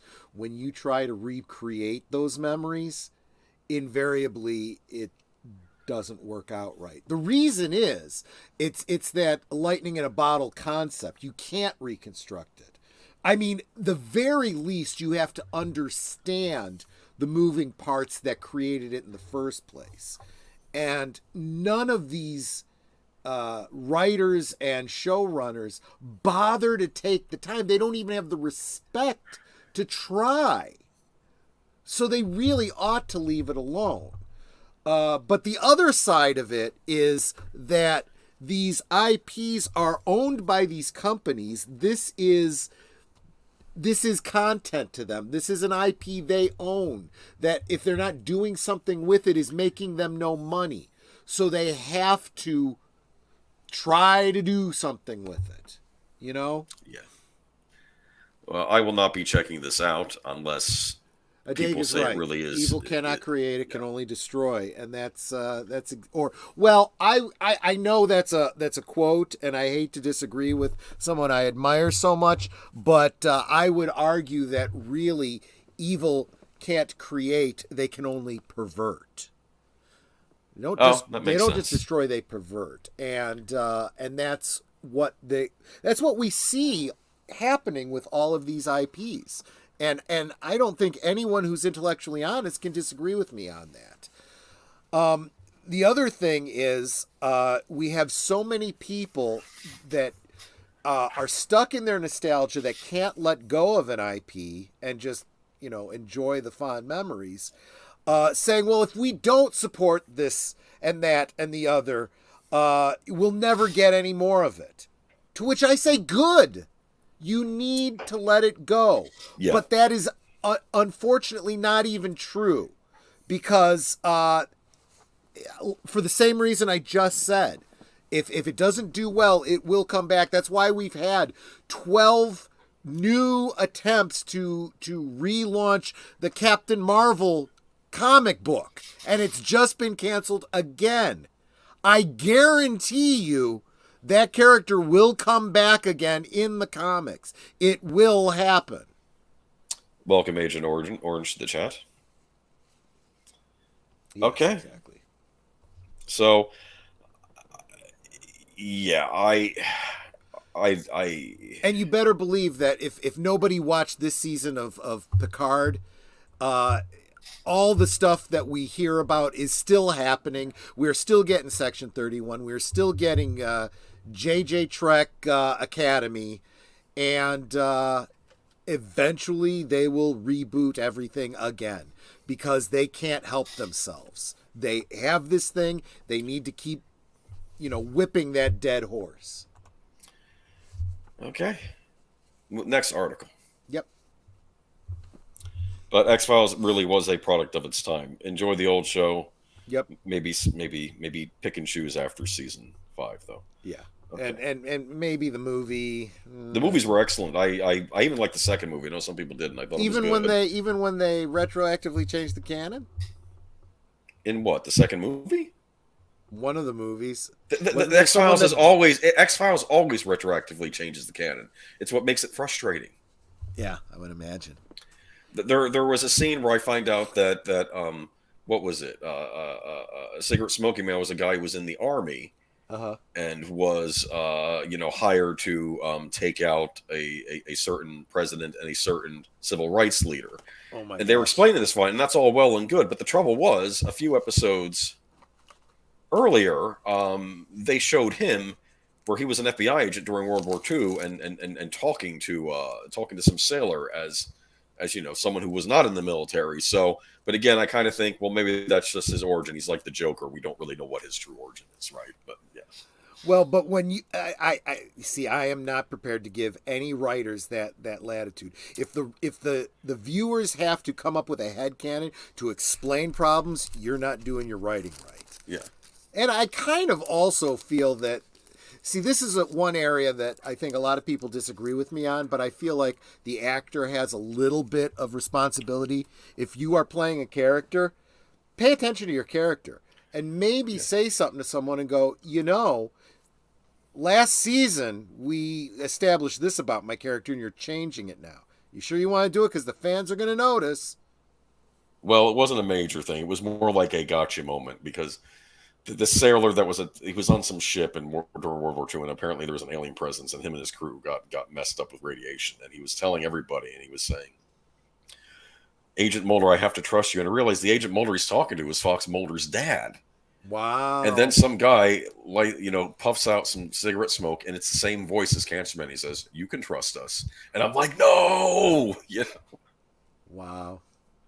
Yeah, that's pretty good. But you know what? There's still a deficiency in the writing because there's a way to make that work and be seamless. And well, like I say, at any rate, I will say that Cancerman's story in that one episode were being told by the lone gunman, the conspiracy nuts. So who knows if they got everything right? Oh, okay. In the other episode, so who knows? It's Teen Pokemon player booted from tournament after laughing at pronoun question. This is an example of just when you think the world can't get more stupid, we get something like this. Let's read the article. Teenager Makani Tran detailed his disqualification from a Pokemon trading card tournament in Charlotte after appearing to laugh after being asked his pronouns by a judge. According to Tran's account on social media, he appeared to have made the judge of the sixth round uncomfortable after giving an awkward laugh upon being asked his pronouns. On our way to the stream area, the judge asked us for our preferred pronouns. I said, he or him or and I paused trying to think of the third pronoun being his. As I stood there looking stupid to think of the third pronoun, I felt embarrassed because I was failing to think of a simple word. Due to the nerves and me being embarrassed, I let out a little laugh, just a normal nervous laugh. My response together ended up being he or him and haha his, Tran recounted. He also described a follow-up situation where the judge once again asked him and his fellow player Alex Shemansky for their pronouns. Trent admitted that he laughed at the end of his answer once again because of his nerves. The little laugh at the end was because I was trying not to be awkward and because I was just stating the exact thing Alex had just stated, and it was kind of silly to me in that scenario, Tran wrote. The judge apparently responded, okay, just wanted to check to be safe. I go by they, them, so don't be a jerk about it. After the encounter, Tran was confronted by the head judge prior to a game who asked him exactly what he said to the previous judge. Tran explained his answer while admitting that his nerves caused him to laugh, leading the head judge to escort him off the game stage. He described, this is where it really escalated. The head judge tells me that he was sorry and that it sucked, but I was disqualified due to Pokemon's SIC policy. At this point, I'm at the verge of sick policy. At this point, I'm at the verge of tears, but I tried my best to keep my composure. I just couldn't understand what was happening. Was the judge just not listening to anything I just told him? Was he trying to look at my side of the story at all? Absolutely not. Didn't care. Tran emphasized his frustration at the news, repeatedly stressing that he was never had a problem with using pronouns. The amount of frustration I felt and still feel is just insane. I've never been treated so unbelievably unfairly and had such an opportunity taken from me for something I didn't even do. The judge said that while he believed that I had no bad intentions, it didn't matter because at the end of the day, someone who was offended and upset. This is ridiculous to me. I was very sympathetic for the judge. I had upset and never meant to upset them or anyone, and all the head judge cared about was that someone was upset and I caused it. I told him that I was upset and that he just ruined my entire trip and I wouldn't get over this for a long time, Tran wrote. After Tran posted his account, a friend has started a GoFundMe page to refund his travel expenses. As of Tuesday, the fund raised approximately $2,600 after the initial $1,500 goal. Pokemon tournament judge named Will Post later responded to the story on Twitter, appeared to agree with the decision to disqualify Tran. Whether you disagree with a ruling, a Pokemon judge could not have to worry about people coming to workplace over a call they were involved with at a Pokemon tournament. If you think doxing people over judges' calls is the right play, go home and rethink your life. Post now deleted, tweeted. He added, the community complains about the quality of judge calls all the time.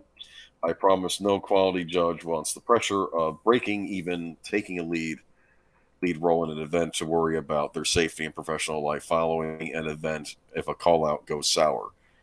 So this person's the victim. Yeah, exactly. He perceived a teen laughed at him, and I will not use his preferred pronoun of them because he's not more than one person, damn it. You figure out how to come up with a singular pronoun or go F yourself. You know, I am under no obligation to use the pronouns you think are appropriate. And if you can't be an adult and you're so hurt and victimized because you perceived a teenager laughing, then you need to go home and rethink your life, pal. Actually, what you need to do is grow the hell up. You know, these first world problems are ridiculous. You know, there's people all around the world looking at our country and laughing at us because, you know, they're too busy trying to figure out how they're going to put food on their table and survive to the next day without having to worry about crap like Am I called he or she? Do I get misgendered? They don't give a flying F about that because there's far more important things to only first world problems like this. It's friggin' ridiculous. Is anyone having fun now with Pokemon? This doesn't sound fun to me. This sounds Well, like yeah, and there's the other side of it, right? I mean, is Pokemon still so popular in the tournament area that you can afford to push people away this way? Go over and ask Magic the Gathering how that's working out for them. What do you call it? Wizards of the Coast. How has their past fiscal year been? My pronouns are master and by your command, Ed Dig Outlaw says. Yeah. So that was funny. I don't know. I'm just saying. You know what my pronouns are? Me and my. Those are my pronouns. What you call me, entirely up to friggin' you. Because you should not be using pronouns when you're talking to me. You should use my name and say, hey, you. You know? What you say about me to somebody else, none of my friggin' business. Part of me wondered as I watched this, is this child abuse on some level? What happened here? I'm gonna try and be as chill about this as possible. Aged Boomer, in the past year, the definition of child abuse has gone completely out the window. Let's be honest. Let's be honest here.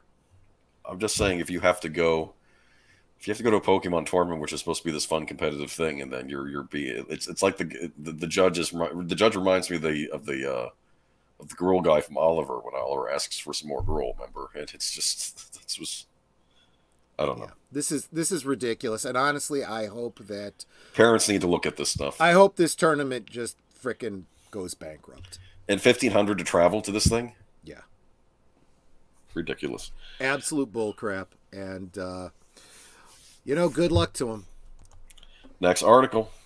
I would absolutely, if I was this kid, I would say, you know what? I'm done with Pokemon. I've got enough cards. I'm done. Yeah, I think they need to move on because I don't think this is fun. I don't think it's fun anymore if you have to be dealing with this.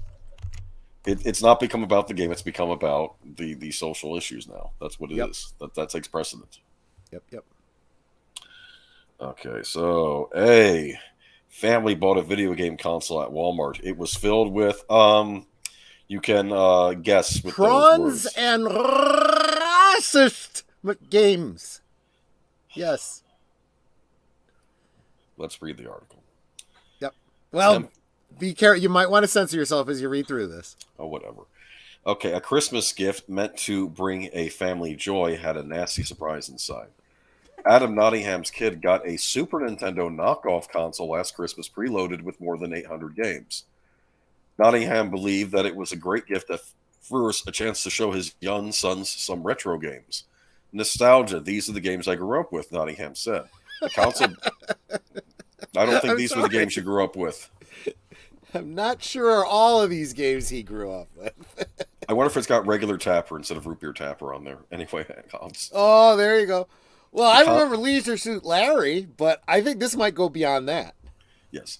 The console boasts that it was family-friendly online, claiming parents can watch their kids enjoy the same happiness and fun in their childhood as you did.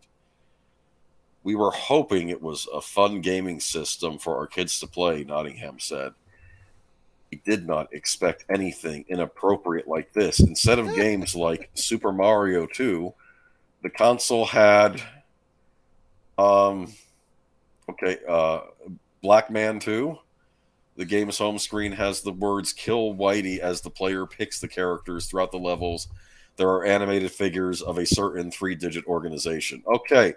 Another game involves two kids going on an inappropriate adventure with Ronald McDonald.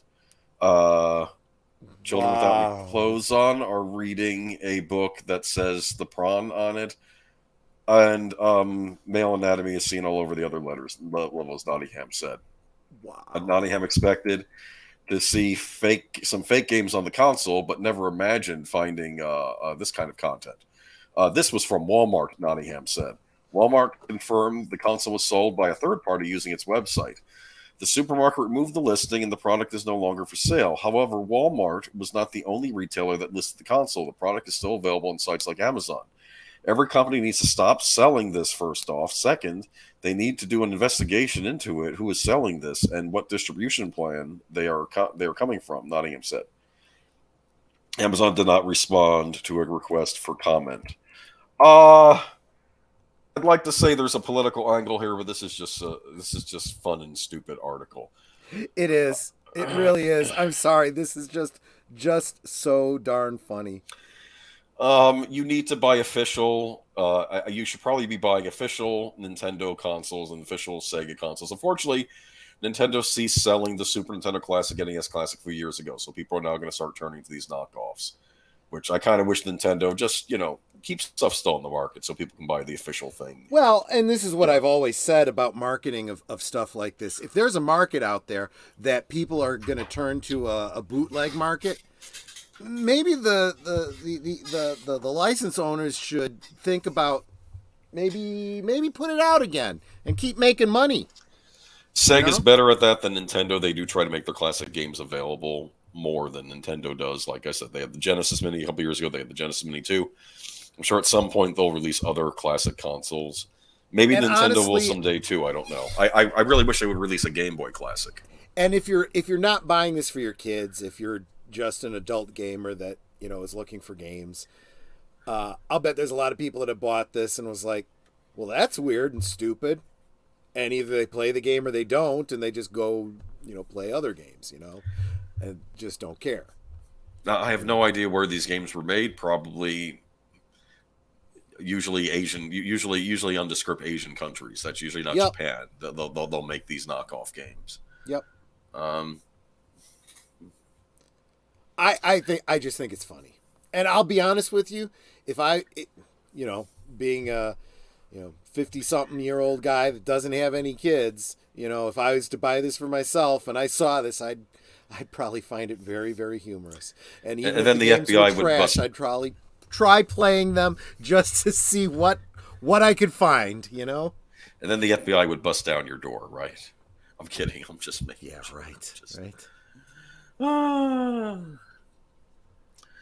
Okay, that's just funny. I don't know. I thought it was funny. I agree.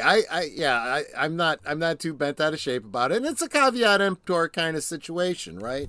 Let the buyer beware. If you're buying something that's a knockoff product. It's a knockoff product. It's going to have some strange stuff on there. I don't know, and now I'm not going to look at Ronald McDonald the same way. But yeah, I'm guessing that wasn't McDonald's licensed game, but I could be wrong. I don't know. Anyway. Yeah, always go for the official product while it's available. And I'll say this: companies have done better, at least on modern consoles. You can buy a lot of classic games. Unfortunately, if it's a Nintendo-made classic game, it's usually through a subscription service now, so you can play it, but it's not a permanent thing. And I thought Mortal Kombat was edgy on the Sega Genesis. That's a crazy story. Yeah. Yeah, exactly. Let's go to Variety. Fatality. Scott Pilgrim Netflix anime series reunites film cast from Michael Cera to Chris Evans. This I found rather interesting. I don't know if you're a Scott Pilgrim fan or not. The Netflix anime series, basically animated series based on the Scott Pilgrim graphic novels, is bringing back the entire main cast from the film Scott Pilgrim vs. the World to voice their characters on the show. The show, which was first reported to be in development at Netflix in January 2022, has officially been ordered to series.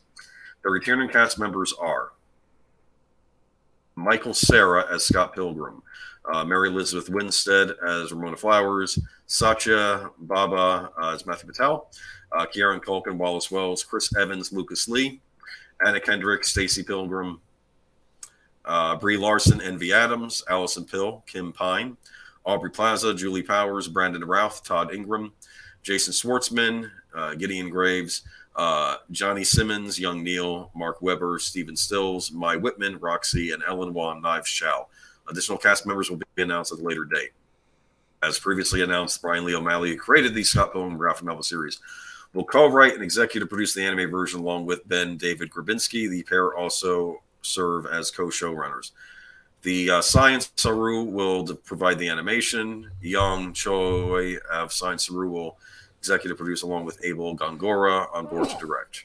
Edgar Wright, who directed and co-wrote the film, will executive produce via Complete Fiction alongside Near Park, Mark Pellet. Okay, blah blah, names. We're getting the band back together. Seth O'Malley and Grabinski, Sarah and Winstead, and these names all the other actors. Graphic novels follow the titular Scott, a slacker and bassist living in Toronto. He falls in love with a girl named Ramona Flowers, but first must defeat her 7 evil exes so that he can date her. 6 volumes of the graphic novel were published, with the most recent dropping in 2010. The film version was released in 2010 and has since gained a cult following. One of the proudest and most enjoyable achievements of my career was assembling and working with the dynamic cast of Scott Pilgrim, Edgar Wright said. Since the film's release in 2010, we've done Q&As, remembrance, and charity read-throughs, but there was never an occasion to reunite the whole cast on an actual project until now. So, interesting. I know that this movie has divided people. Still lurking. Okay, that's good. Lurking is fine. What do you think? Okay, so you asked if I was a Scott Pilgrim fan. Not so much. I knew of the film. I saw some of it. I don't think I saw all of it. I got the gist of it. Did not know it was based on well, let's face it, basically a comic, you know. Yes. A Canadian comic, yeah. Yeah. And from what you said, it's sounding to me like they're going to, what are they going to, like, adapt some of those comics? It's probably going to be a direct adaptation of the comic book into episodes. That's probably what it's going to be. That kind of makes sense. What I do think is cool about it is when you pull back, you know, all of these because a lot of these people that played these roles in the live action film have gone on to bigger careers. Yes. Now, admittedly, some of them have gone on to not great careers and probably need the work. But I mean, by and large, getting everyone back like that is pretty cool, you know? I did enjoy this movie a lot. I know it has it's a divisive movie. Some people really do hate this movie. They think like Ramona Flowers was a benchmark for modern young women that they shouldn't have followed, which I don't know if that's true exactly. I think the whole point of Scott Pilgrim was that it was a comedy, and you're not supposed to take any of these characters, I mean, that seriously. Yeah, that's what I got out of it too. And I got the impression that they were tongue-in-cheek kind of going through this story as though it was like a living, like, video game type of thing. Yeah, and it's not just video game references. There's music references. There's also, like, they even do a Seinfeld restaurant when Scott enters in his apartment, they play the Seinfeld theme. Like, they're all these little tidbits all over the place, and you have to catch them. I mean, it's Edgar Wright. You've seen Hot Fuzz and Shaun of the Dead. Yeah. But this is odd. Edgar Wright, yeah. Because this is not a British-based comedy; it's a Canadian-based comedy. The Ramona Flowers is playing an American. Well, and knowing now that it's an Edgar Wright thing, maybe I will have to revisit this because I do like Edgar Wright stuff. So I found it funny. Yeah. The character of Scott Pilgrim. I don't want to say he's kind of a jerk, but the guys he fights are worse. And I would argue by the end of the movie he does grow as a character. Well, that's good. I mean, there's just so many little things. Like when his girlfriend shows up to watch his band practice, says, "Let me take your coat," and he takes her coat and just throws it on the floor. It's just little things like that. It's all these little things. And then he's on a date with her and he explains how Pac-Man was originally supposed to be Puck-Man, but they had to change the P. Because Namco was afraid people would change the P to an F. And, his young high school girlfriend finds this fascinating, and she's on every edge. Then when he runs to this other woman he has a crush on, he repeats that story and starts talking about Pac-Man, and he totally flubs it, and it sounds weird and creepy. And it's like, I think we've all been there, right? Yeah. Like one thing that worked perfectly. I mean, I have not even talked about romantic sense. I've had classes I've taught where they went perfectly in the earlier set, and then later on that day, same exact lesson, and like, it went over the students' heads or something didn't catch on. So it was just, I'm looking forward to this. We'll see. But like I said, it is a divisive movie, but treat it as a comedy. That's what it is. And it's good fun. And Jason Schwartzman plays a wonderful villain in it. Jason Schwartzman? Not sure. No. Okay. Well, he's been in stuff. He's in a lot of Wes Anderson movies, I think. Okay. You like Wes Anderson movies? I think so, yeah. Hard to say. Okay. Well, anyway, I'm looking forward to it. Okay. All right, Edgar Wright stuff is good. I think I enjoyed the film, but not as much as Hot Fuzz, which would have liked to have seen his Ant-Man. I would have too. Did love Hot Fuzz. Yeah. I mean, I do love Scott Pilgrim, but Hot Fuzz, maybe that is better. I don't know. I have to think about that. Potential writer strike presents disruption and opportunity to global content creators. That means movies and TV, right? I guess. The TikTokers aren't going on strike, content right? is very general. If Hollywood writers go on strike, a possibility as we close in on the May 1st deadline without a new deal between the Writers Guild of America, the WGA, and the Alliance of Motion Picture and Television Producers, AMPTP, the impact will be felt far beyond New York and Los Angeles. Around the world, producers and distribution companies, not to mention non-WGA affiliated writers, are closely watching the ongoing negotiations with an expectation that a WGA walkout could mean a boost in demand for new international content. As with previous WGA strikes, we'd expect there will be an increased demand for content from outside the United States, particularly from English-speaking countries such as the United Kingdom and Australia. Say Martin Moskowitz and Oliver Bourbon of German minor major Constantine Film, producers of the English language Resident Evil horror franchises, as well as German films and series including We Children from Bahnhof Zoo, which streams on Amazon, and Cadaway, carried on the BBC in the UK, and Stan in Australia. The full impact will depend on how long the strike lasts. The best outcome is that it is a very short strike, since it will limit the disruption. Constantly has its own history. The WGA in 2021, the Guild briefly ordered union members to stop working with the company following a dispute over residuals and health and pension plan contributions. Okay.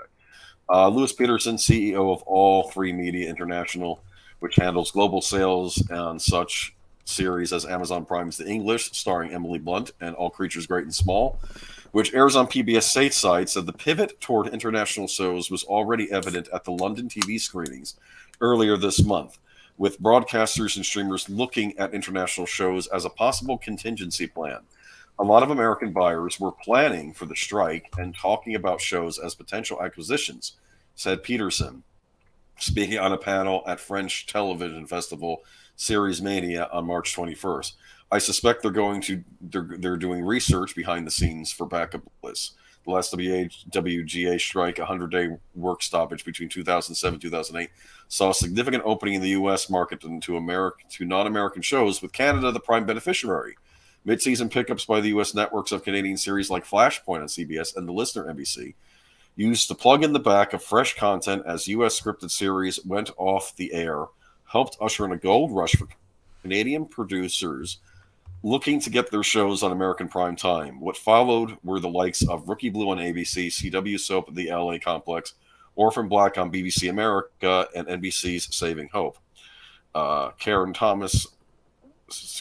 Thorne Stone, president of the CEO of the Ontario Creates, which markets the province to Hollywood producers, is confident high-end Canadian series can help fill in a strike-induced gap in schedules south of the border. There's still room for growth on that side, which will certainly buffer any negative impact from U.S. production, she says. So, what do you think so far? Yeah, I mean, You watch the British stuff, don't you? Oh, yeah, always. And, although I haven't very much, and this isn't English speaking, but I know that the Indian cinema has gotten very popular. Pops on Pop Culture. That's 9:45, so it's an hour and 45 minutes. We're mentioning Pops again. Yes. Has Pops been doing again. A lot of videos about it because it's very popular. Why? Because it's good content, right? Regardless of what language it's in, a good story is a good story, and people at this point forget a strike. I mean, we are starved for good entertainment in this country as it is. We almost don't care if a lot of these writers go on strike because we're getting crap anyway, and we are looking for alternatives anyway. So yeah, this is the thing that unions need to understand. It is part of the game you play in your negotiation. When you go on strike and you withhold your work efforts, someone else is going to fill in the blanks in the meantime. The people who consume your product can't wait for you. They will go elsewhere, and you do not want that. And in this case, it's not like the whole world's entertainment writers are going on strike with you. It's just Hollywood. Exactly. And this is a time when we're already starting to look at alternatives. You're just going to drive us further to those alternatives, and whatever. Hollywood. But you know what? We'll just let you keep making your lives easier by using AI. That should go real well for you. Oh yeah. Well, let's hope they don't have the AI write the scripts. I feel like they already are. This is something I pointed out to somebody. The Turing test, right? Of AI is to, read something written by an AI or have a chat with an AI and guess whether or not it's an AI or a real person. And it's not necessarily that the AI is becoming more and more human-like. It's that the humans are becoming more and more robot-like in their writing and their ability to communicate. You think you're talking to a damn robot when you're talking to a real person, I've had that happen on these chats, actually. Yeah, when you have somebody who is supposed to be an adult who throws a kid out because he feels like he got laughed at by him. It's like, you know what? Yeah, bring a robot in here to judge. That'd probably be better than someone like you. So they've mentioned a lot of English-speaking shows here, right? Right. So Australian shows. I have watched Australian shows. I've watched many shows from different countries. They deal a lot with mysteries in a lot of other countries. And we just last night we over on Netter's Network we did a watch party of Chappie, which was set in South Africa with many South African actors, and Hugh Jackman, who's Australian, used his full-on Australian accent, and I guess Sigourney Weaver couldn't be bothered to put on an accent, whatever. But you will see American actors on these shows sometimes. There was some British production that had Winona Ryder on it before she had gotten the stint on Stranger Things. Yep. So you do see American actors on these shows, and you do see plenty of popular British actors that pretend to be Americans in Hollywood movies. And I think that the good actors, you can't tell the difference. I think that is a part of good acting training and talent is being able to affect another accent. And I think it's incumbent upon us, when we complain about the stuff Hollywood turns out, maybe look to stuff made in another country. Yeah. Whether it be Japan, Australia, England, or even other countries. I mean, does it really matter if it's in another language at this point? Considering, let's go to the next article. Yeah, good point. And this is another one I got to break up here. This is from a little while ago, but I felt it went well with this one. Absolutely does. Hollywood, I think, is so arrogant, they're not worried about imports. Obviously, you've watched plenty of British imports over the years. Well, and some of my favorite films are foreign films. In a couple months on Netter's Network, we're going to be doing a watch party for Cinema Paradiso, one of my favorite films. That's an Italian film. That's a tearjerker. It is. Tell me you don't cry at the end. Well, and what makes it harder is knowing the behind the scenes on it too. Yeah. Oh, yikes. Okay.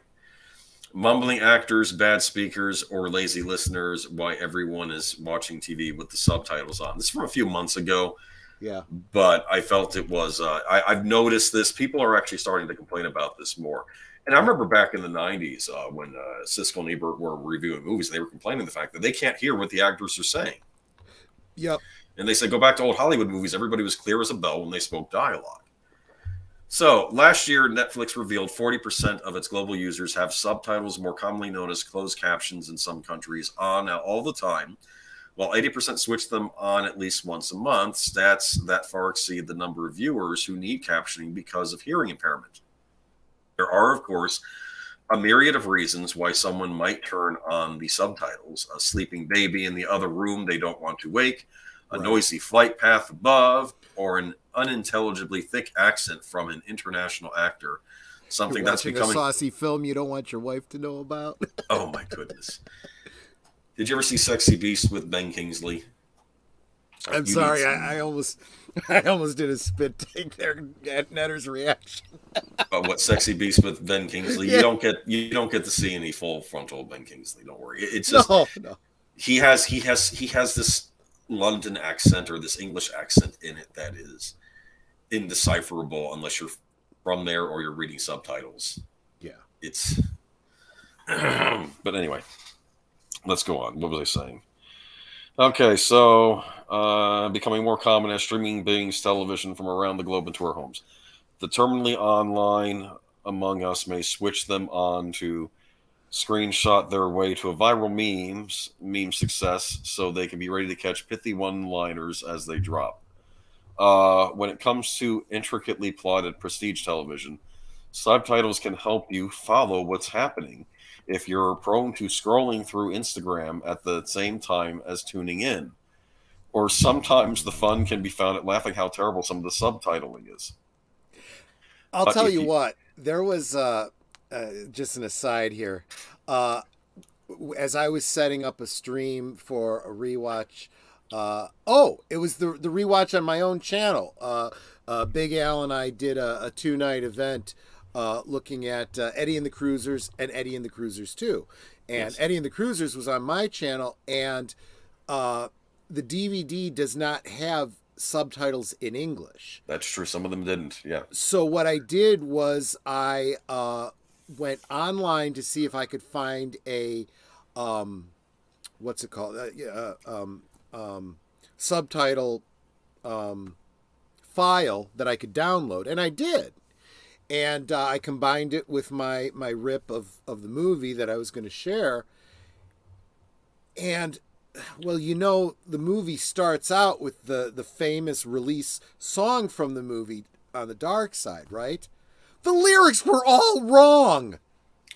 No. So I went into the file to correct, the lyrics, and I was like, there's a lot of musical numbers in this. I can't go through this and correct all of the lyrics for all the songs. No. Screw it. I just didn't do it, Oh, no. Yeah. But you're right. It was kind of funny, but it would have been distracting. It would not have helped. It would have, been worse. So I didn't use it.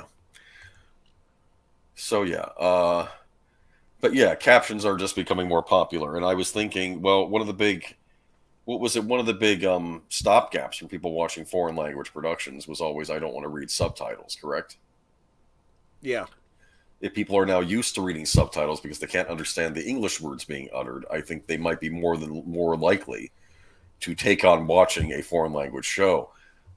Something shocking happened like a few months ago.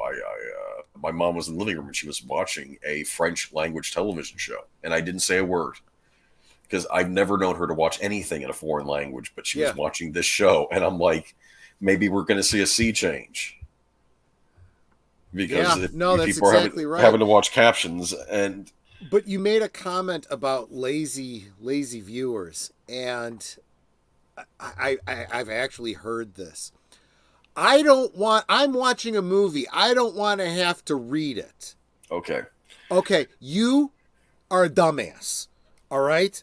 Because again, you're cutting yourself off from all the possible entertainment out there in languages you don't understand. Or, as you said, if it's in a thick enough accent you can't understand it, or whatever.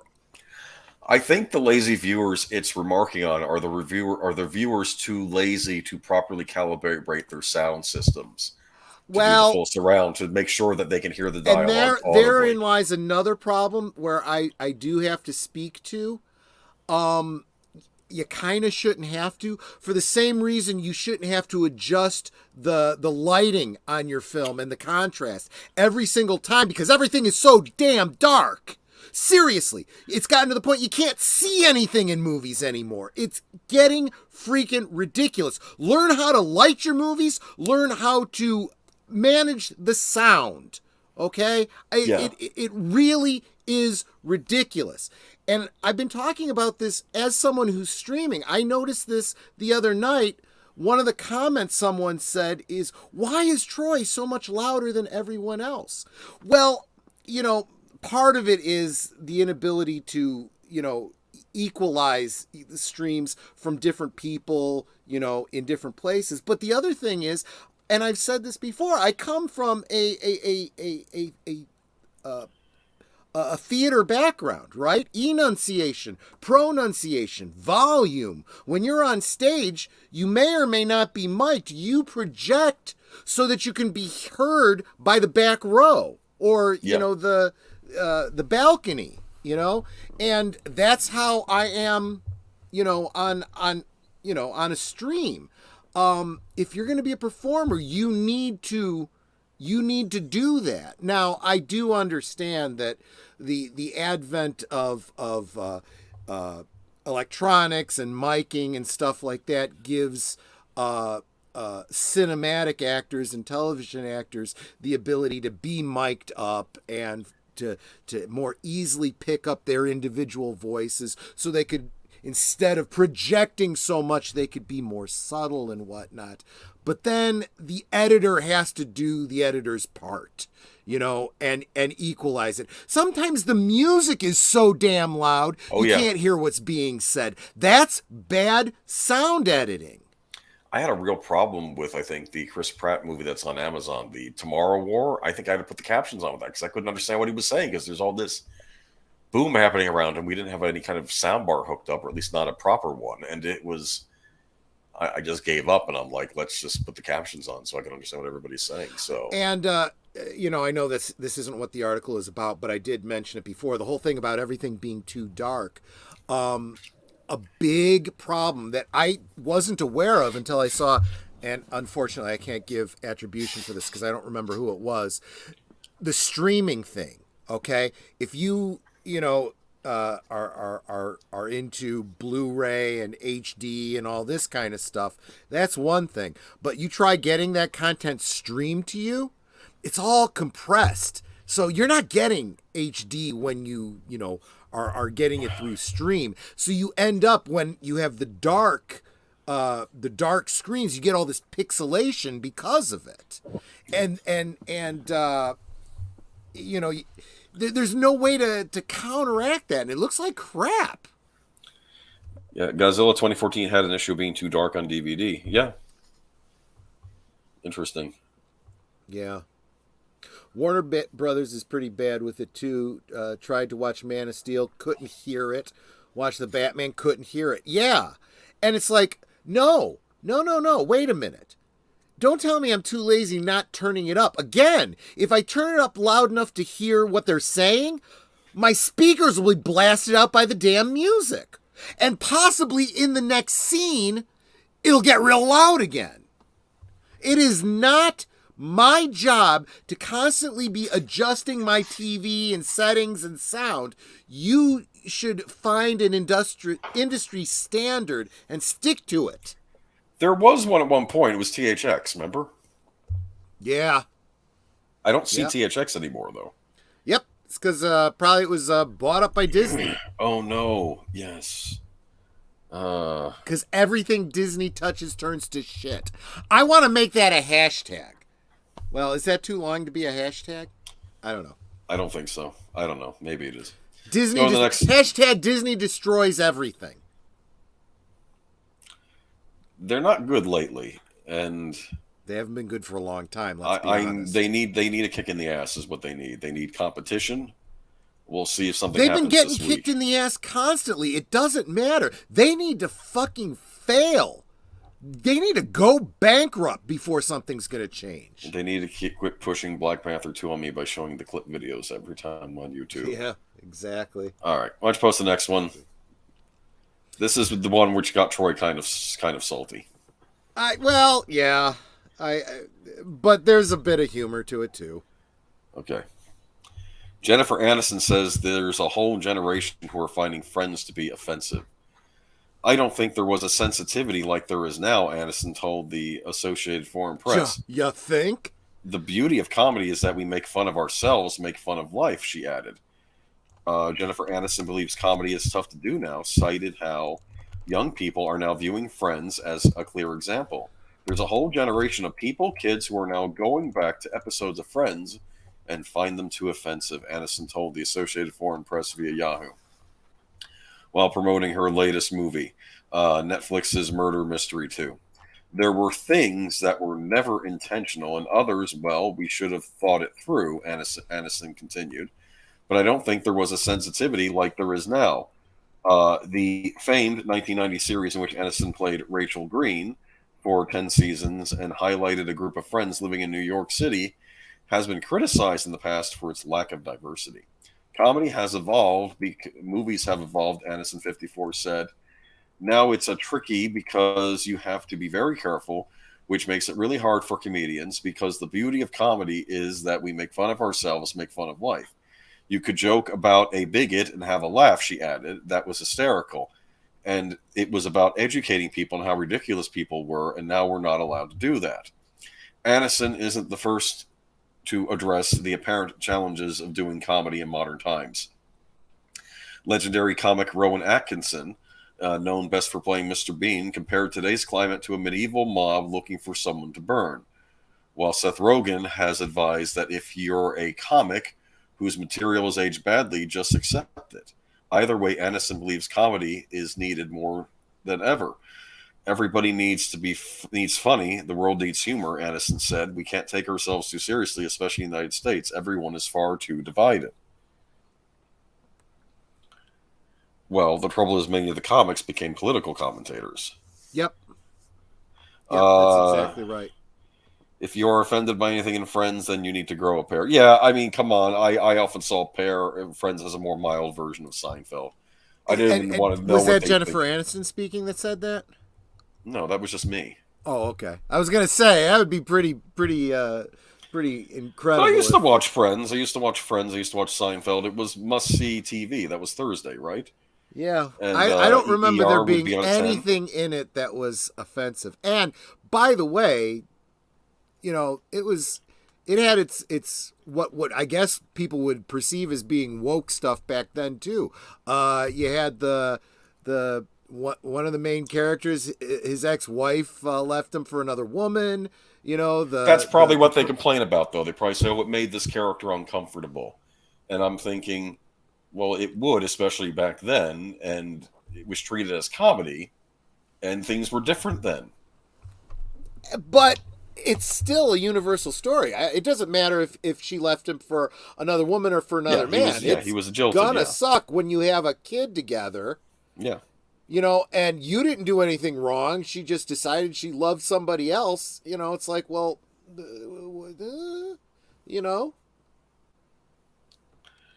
So yeah, they need to get over it. I think Friends, was that on Netflix? Did they move that to Netflix? Because I think they lost The Office, so they need something to replace it with. Or was Friends now on HBO They might have done, Max? but let's face it, I actually really enjoyed that show. You Yeah. know, and it was at a time when, you know, we all talk about the shared universe and the, like Marvel and so on and so forth, Yeah. but it was on up against Mad About You and Yes. I don't know, a couple other shows. And I remember they used to interplay the characters between them. Like what's her name? Oh gosh. What is the character's name? Phoebe. Her sister was Ursula. Would show up on Mad About You because it was a different character. And she was played by the same actress, so she'd have Yes. to play both roles, which was kind of funny. I got a kick out of that, you know. Yeah. But, and they do other things too, like it's on the same channel as ER, so I think You had two of the doctors from ER show up as dates for the two women on the show in one episode of Friends. I remember that. Yes, yes. Yeah, Joe. What is it? Noah Wiley and George Clooney. I think they showed up. Right, it was kind of funny. Yeah. I don't know. It was normal sitcoms that everybody watched and they would talk about in the water cooler. I know we can't have that anymore because we all have to be picking everything apart. Okay. Anything more on this? I just thought it was funny that the I agree with you, but I do find it ironic that I'm guessing that Jennifer Aniston's probably a little bit left to center herself, and if she's starting to perceive this, maybe there are some people on the left that are just getting tired of the extreme. Yeah. They're tired. I hear Bill Maher complain about it. Yup. And he's no fan of the other side Nope. either, but he's getting tired of them. He's like, let's leave it alone because he's a comedian. A lot of comics because even people like even people that I disagree with politically, some of them are capable of being intellectually honest. So and I know he wouldn't come to cancel me. Okay, so that's also a big thing. Yeah, like he would disagree with me, but he wouldn't cancel me. I think at least, unless he's done that. But you there? Okay. Yeah. I was just reading deleted scenes. I'll post it. Yeah. Carolyn in the City was in the same universe. Kramer showed up on Mad About You. Yeah. That's interesting. Mad About You. That's Paul Reiser and Helen Hunt. Right? I loved that show. I mean, I liked Friends. I loved Mad About You. I have the entire Mad About You on DVD. What was Frasier on? That was on the same network as Friends, right?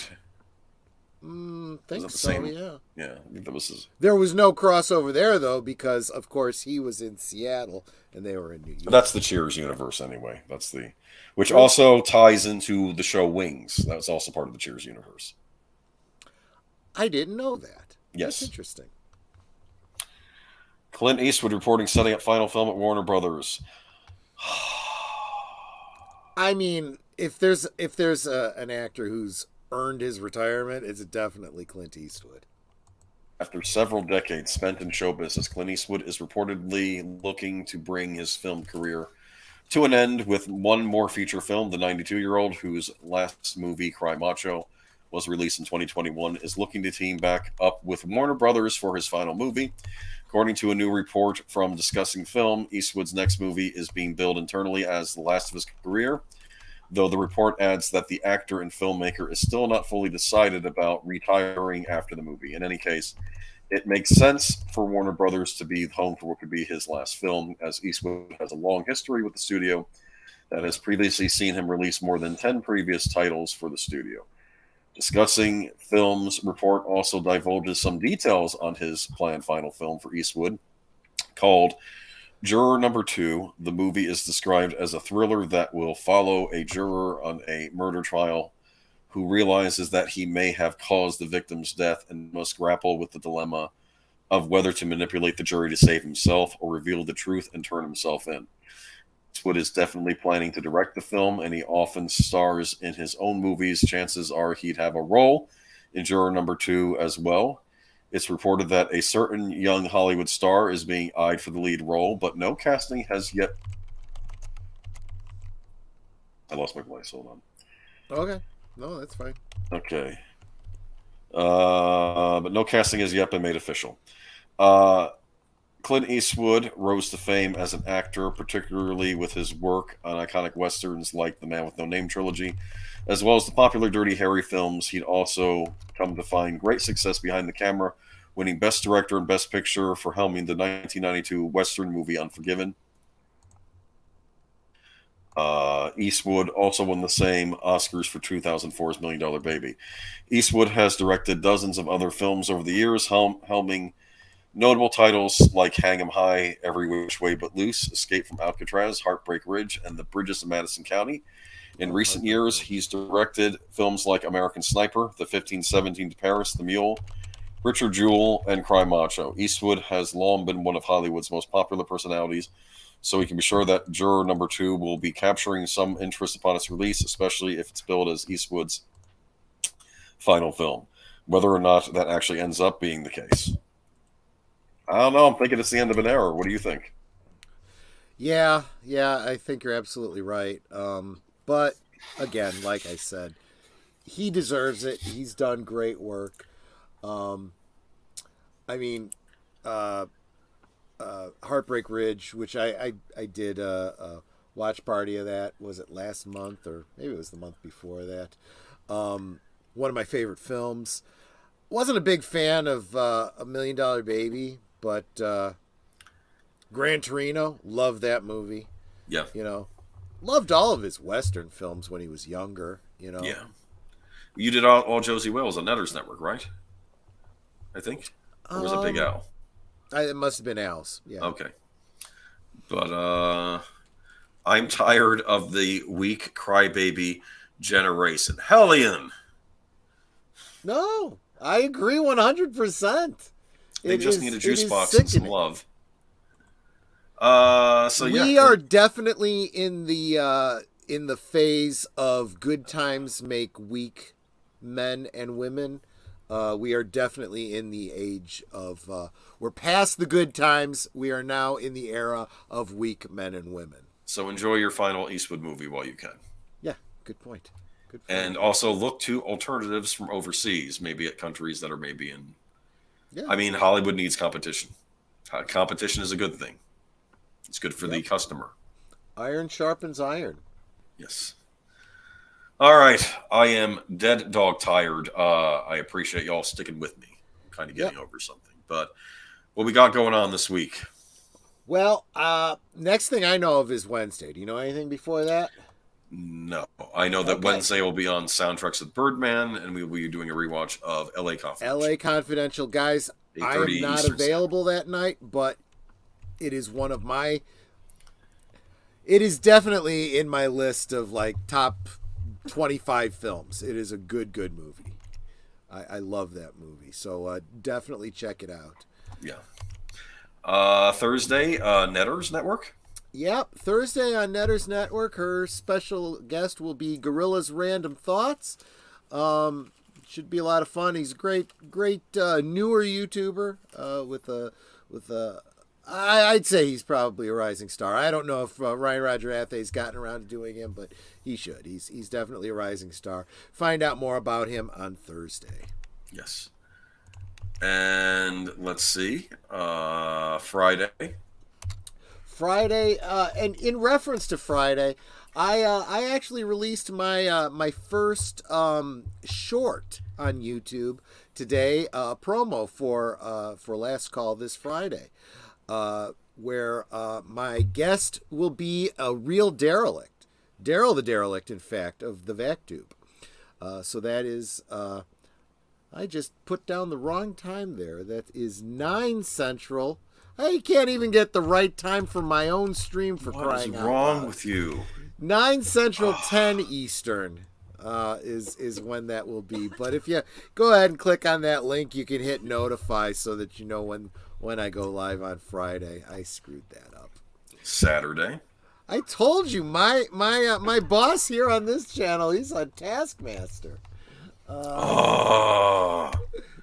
Saturday, over on Big Al Presents Films with Friends, Steel Magnolias from 1989. Steel Magnolias? Yeah. Is Nicholson in that? No. Okay, never mind. It's a mostly female cast. Although it's from 1989, that was before women were leads in movies, by the way. I think Jennifer Lawrence was the star of this movie. And Sunday, we're going to be doing something special. Sunday is going to be a busy day, right? So it's Easter. I may have the time wrong on this because I know Deleted Scenes said he might go a little bit early. But make sure you're subscribed to Deleted Scenes to check out his Unscripted, which I feel is the unofficial Geeky Geezers pre-show. Yeah, there's a link to it in the description of this video too, of this stream. And then of course, but then that brings us around to this show. We're going maybe a little bit shorter next week. With a bit of a, I don't know, what would you call it, an Easter special? That's what This is what's going on. There's all a lot of trepidation and there's a lot of anticipation around the Super Mario Brothers movie. And people are worried. Some people are saying this has been treated safe and Peach has been left alone. Other people are going to say it's a woke mess. No one knows. I figure the only way for me to find out is I'm just going to go see the thing. And I will give you guys my honest critique of it, hopefully, when I do the stream next Sunday. And we'll also talk about the box office, because I'm very interested to see how the box office of this movie is going to do, especially if it does BOCO box office, because I know WDW Pro thinks that this could be a major challenge to Disney, what Universal is doing with Nintendo. And who knows, I may talk about the Tetris movie I saw recently, too. Yes, there is a Tetris movie. Yeah, I'm kind of looking forward to it, actually. And at 10 o'clock, I thought we should go over to Netter's Network, because I want to do the Peanuts special. I thought it was a good idea if we just did the Peanuts special. It's the Easter Beagle Charlie Brown, but I know Netters in the past has done the Charlie Brown, so I figured it's only fitting it's on her channel. So yeah, absolutely. We're gonna hop, pun intended, from my channel over to Netters. I like that. Yeah, Sunday. no, save that one for next week. And I obviously we just came up with this idea tonight, so she hasn't set up that stream yet. Just go ahead. I dropped the link to her channel. Make sure you subscribe to her, and we'll. And I'll put a link in the description of my video next week too. I'm sure Troy will maybe make it available in his own way, perhaps. So. Yes. So whenever I'm on with Big Al or with Netter, and we're doing a watch along type party, you'll see a link right up at the top of the chat to a Cosme link to my Cosme. Account where I will be streaming it off platform so that you can watch along with us exactly where we're at. But again, I would encourage you, if you enjoy it, make sure you get out there and get that physical media, because you never know when someone's going to decide that an Easter Beagle is offensive and they decide to ban it or get rid of it, or change it to a pug or something like that. Good night, it's the everyone. Passover pug, Charlie Brown. No, Brown. You can't say Brown. Charlie Jones. Theoretically, do Passover. Many religions celebrate. Well, they don't. They recognize Passover, at least, Yeah. So exactly. Just, good night, everyone. Have a great week, and hop into join in as many streams as I can. Play bass at church a lot this week. Been a pleasure, everyone. Good night. Yeah, this is the busy season, I can imagine. Yeah, exactly. All right, y'all. Thank you for tuning in. Thank you for putting up with me. Thank you, Troy, for your excellent commentary tonight. I appreciate it. Did my best. Right. Thanks, everyone. Oh, and one more quick. Jedi Bill 79 will be watching Stagecoach on Sunday afternoon at 4 p.m. So go and tune in Deleted. Keep an eye on Deleted Scenes. He'll do some postings. I'm not sure which channel that's going to be on. But. There you go. All right. All right. Y'all have a good week. Bye-bye. Bye-bye.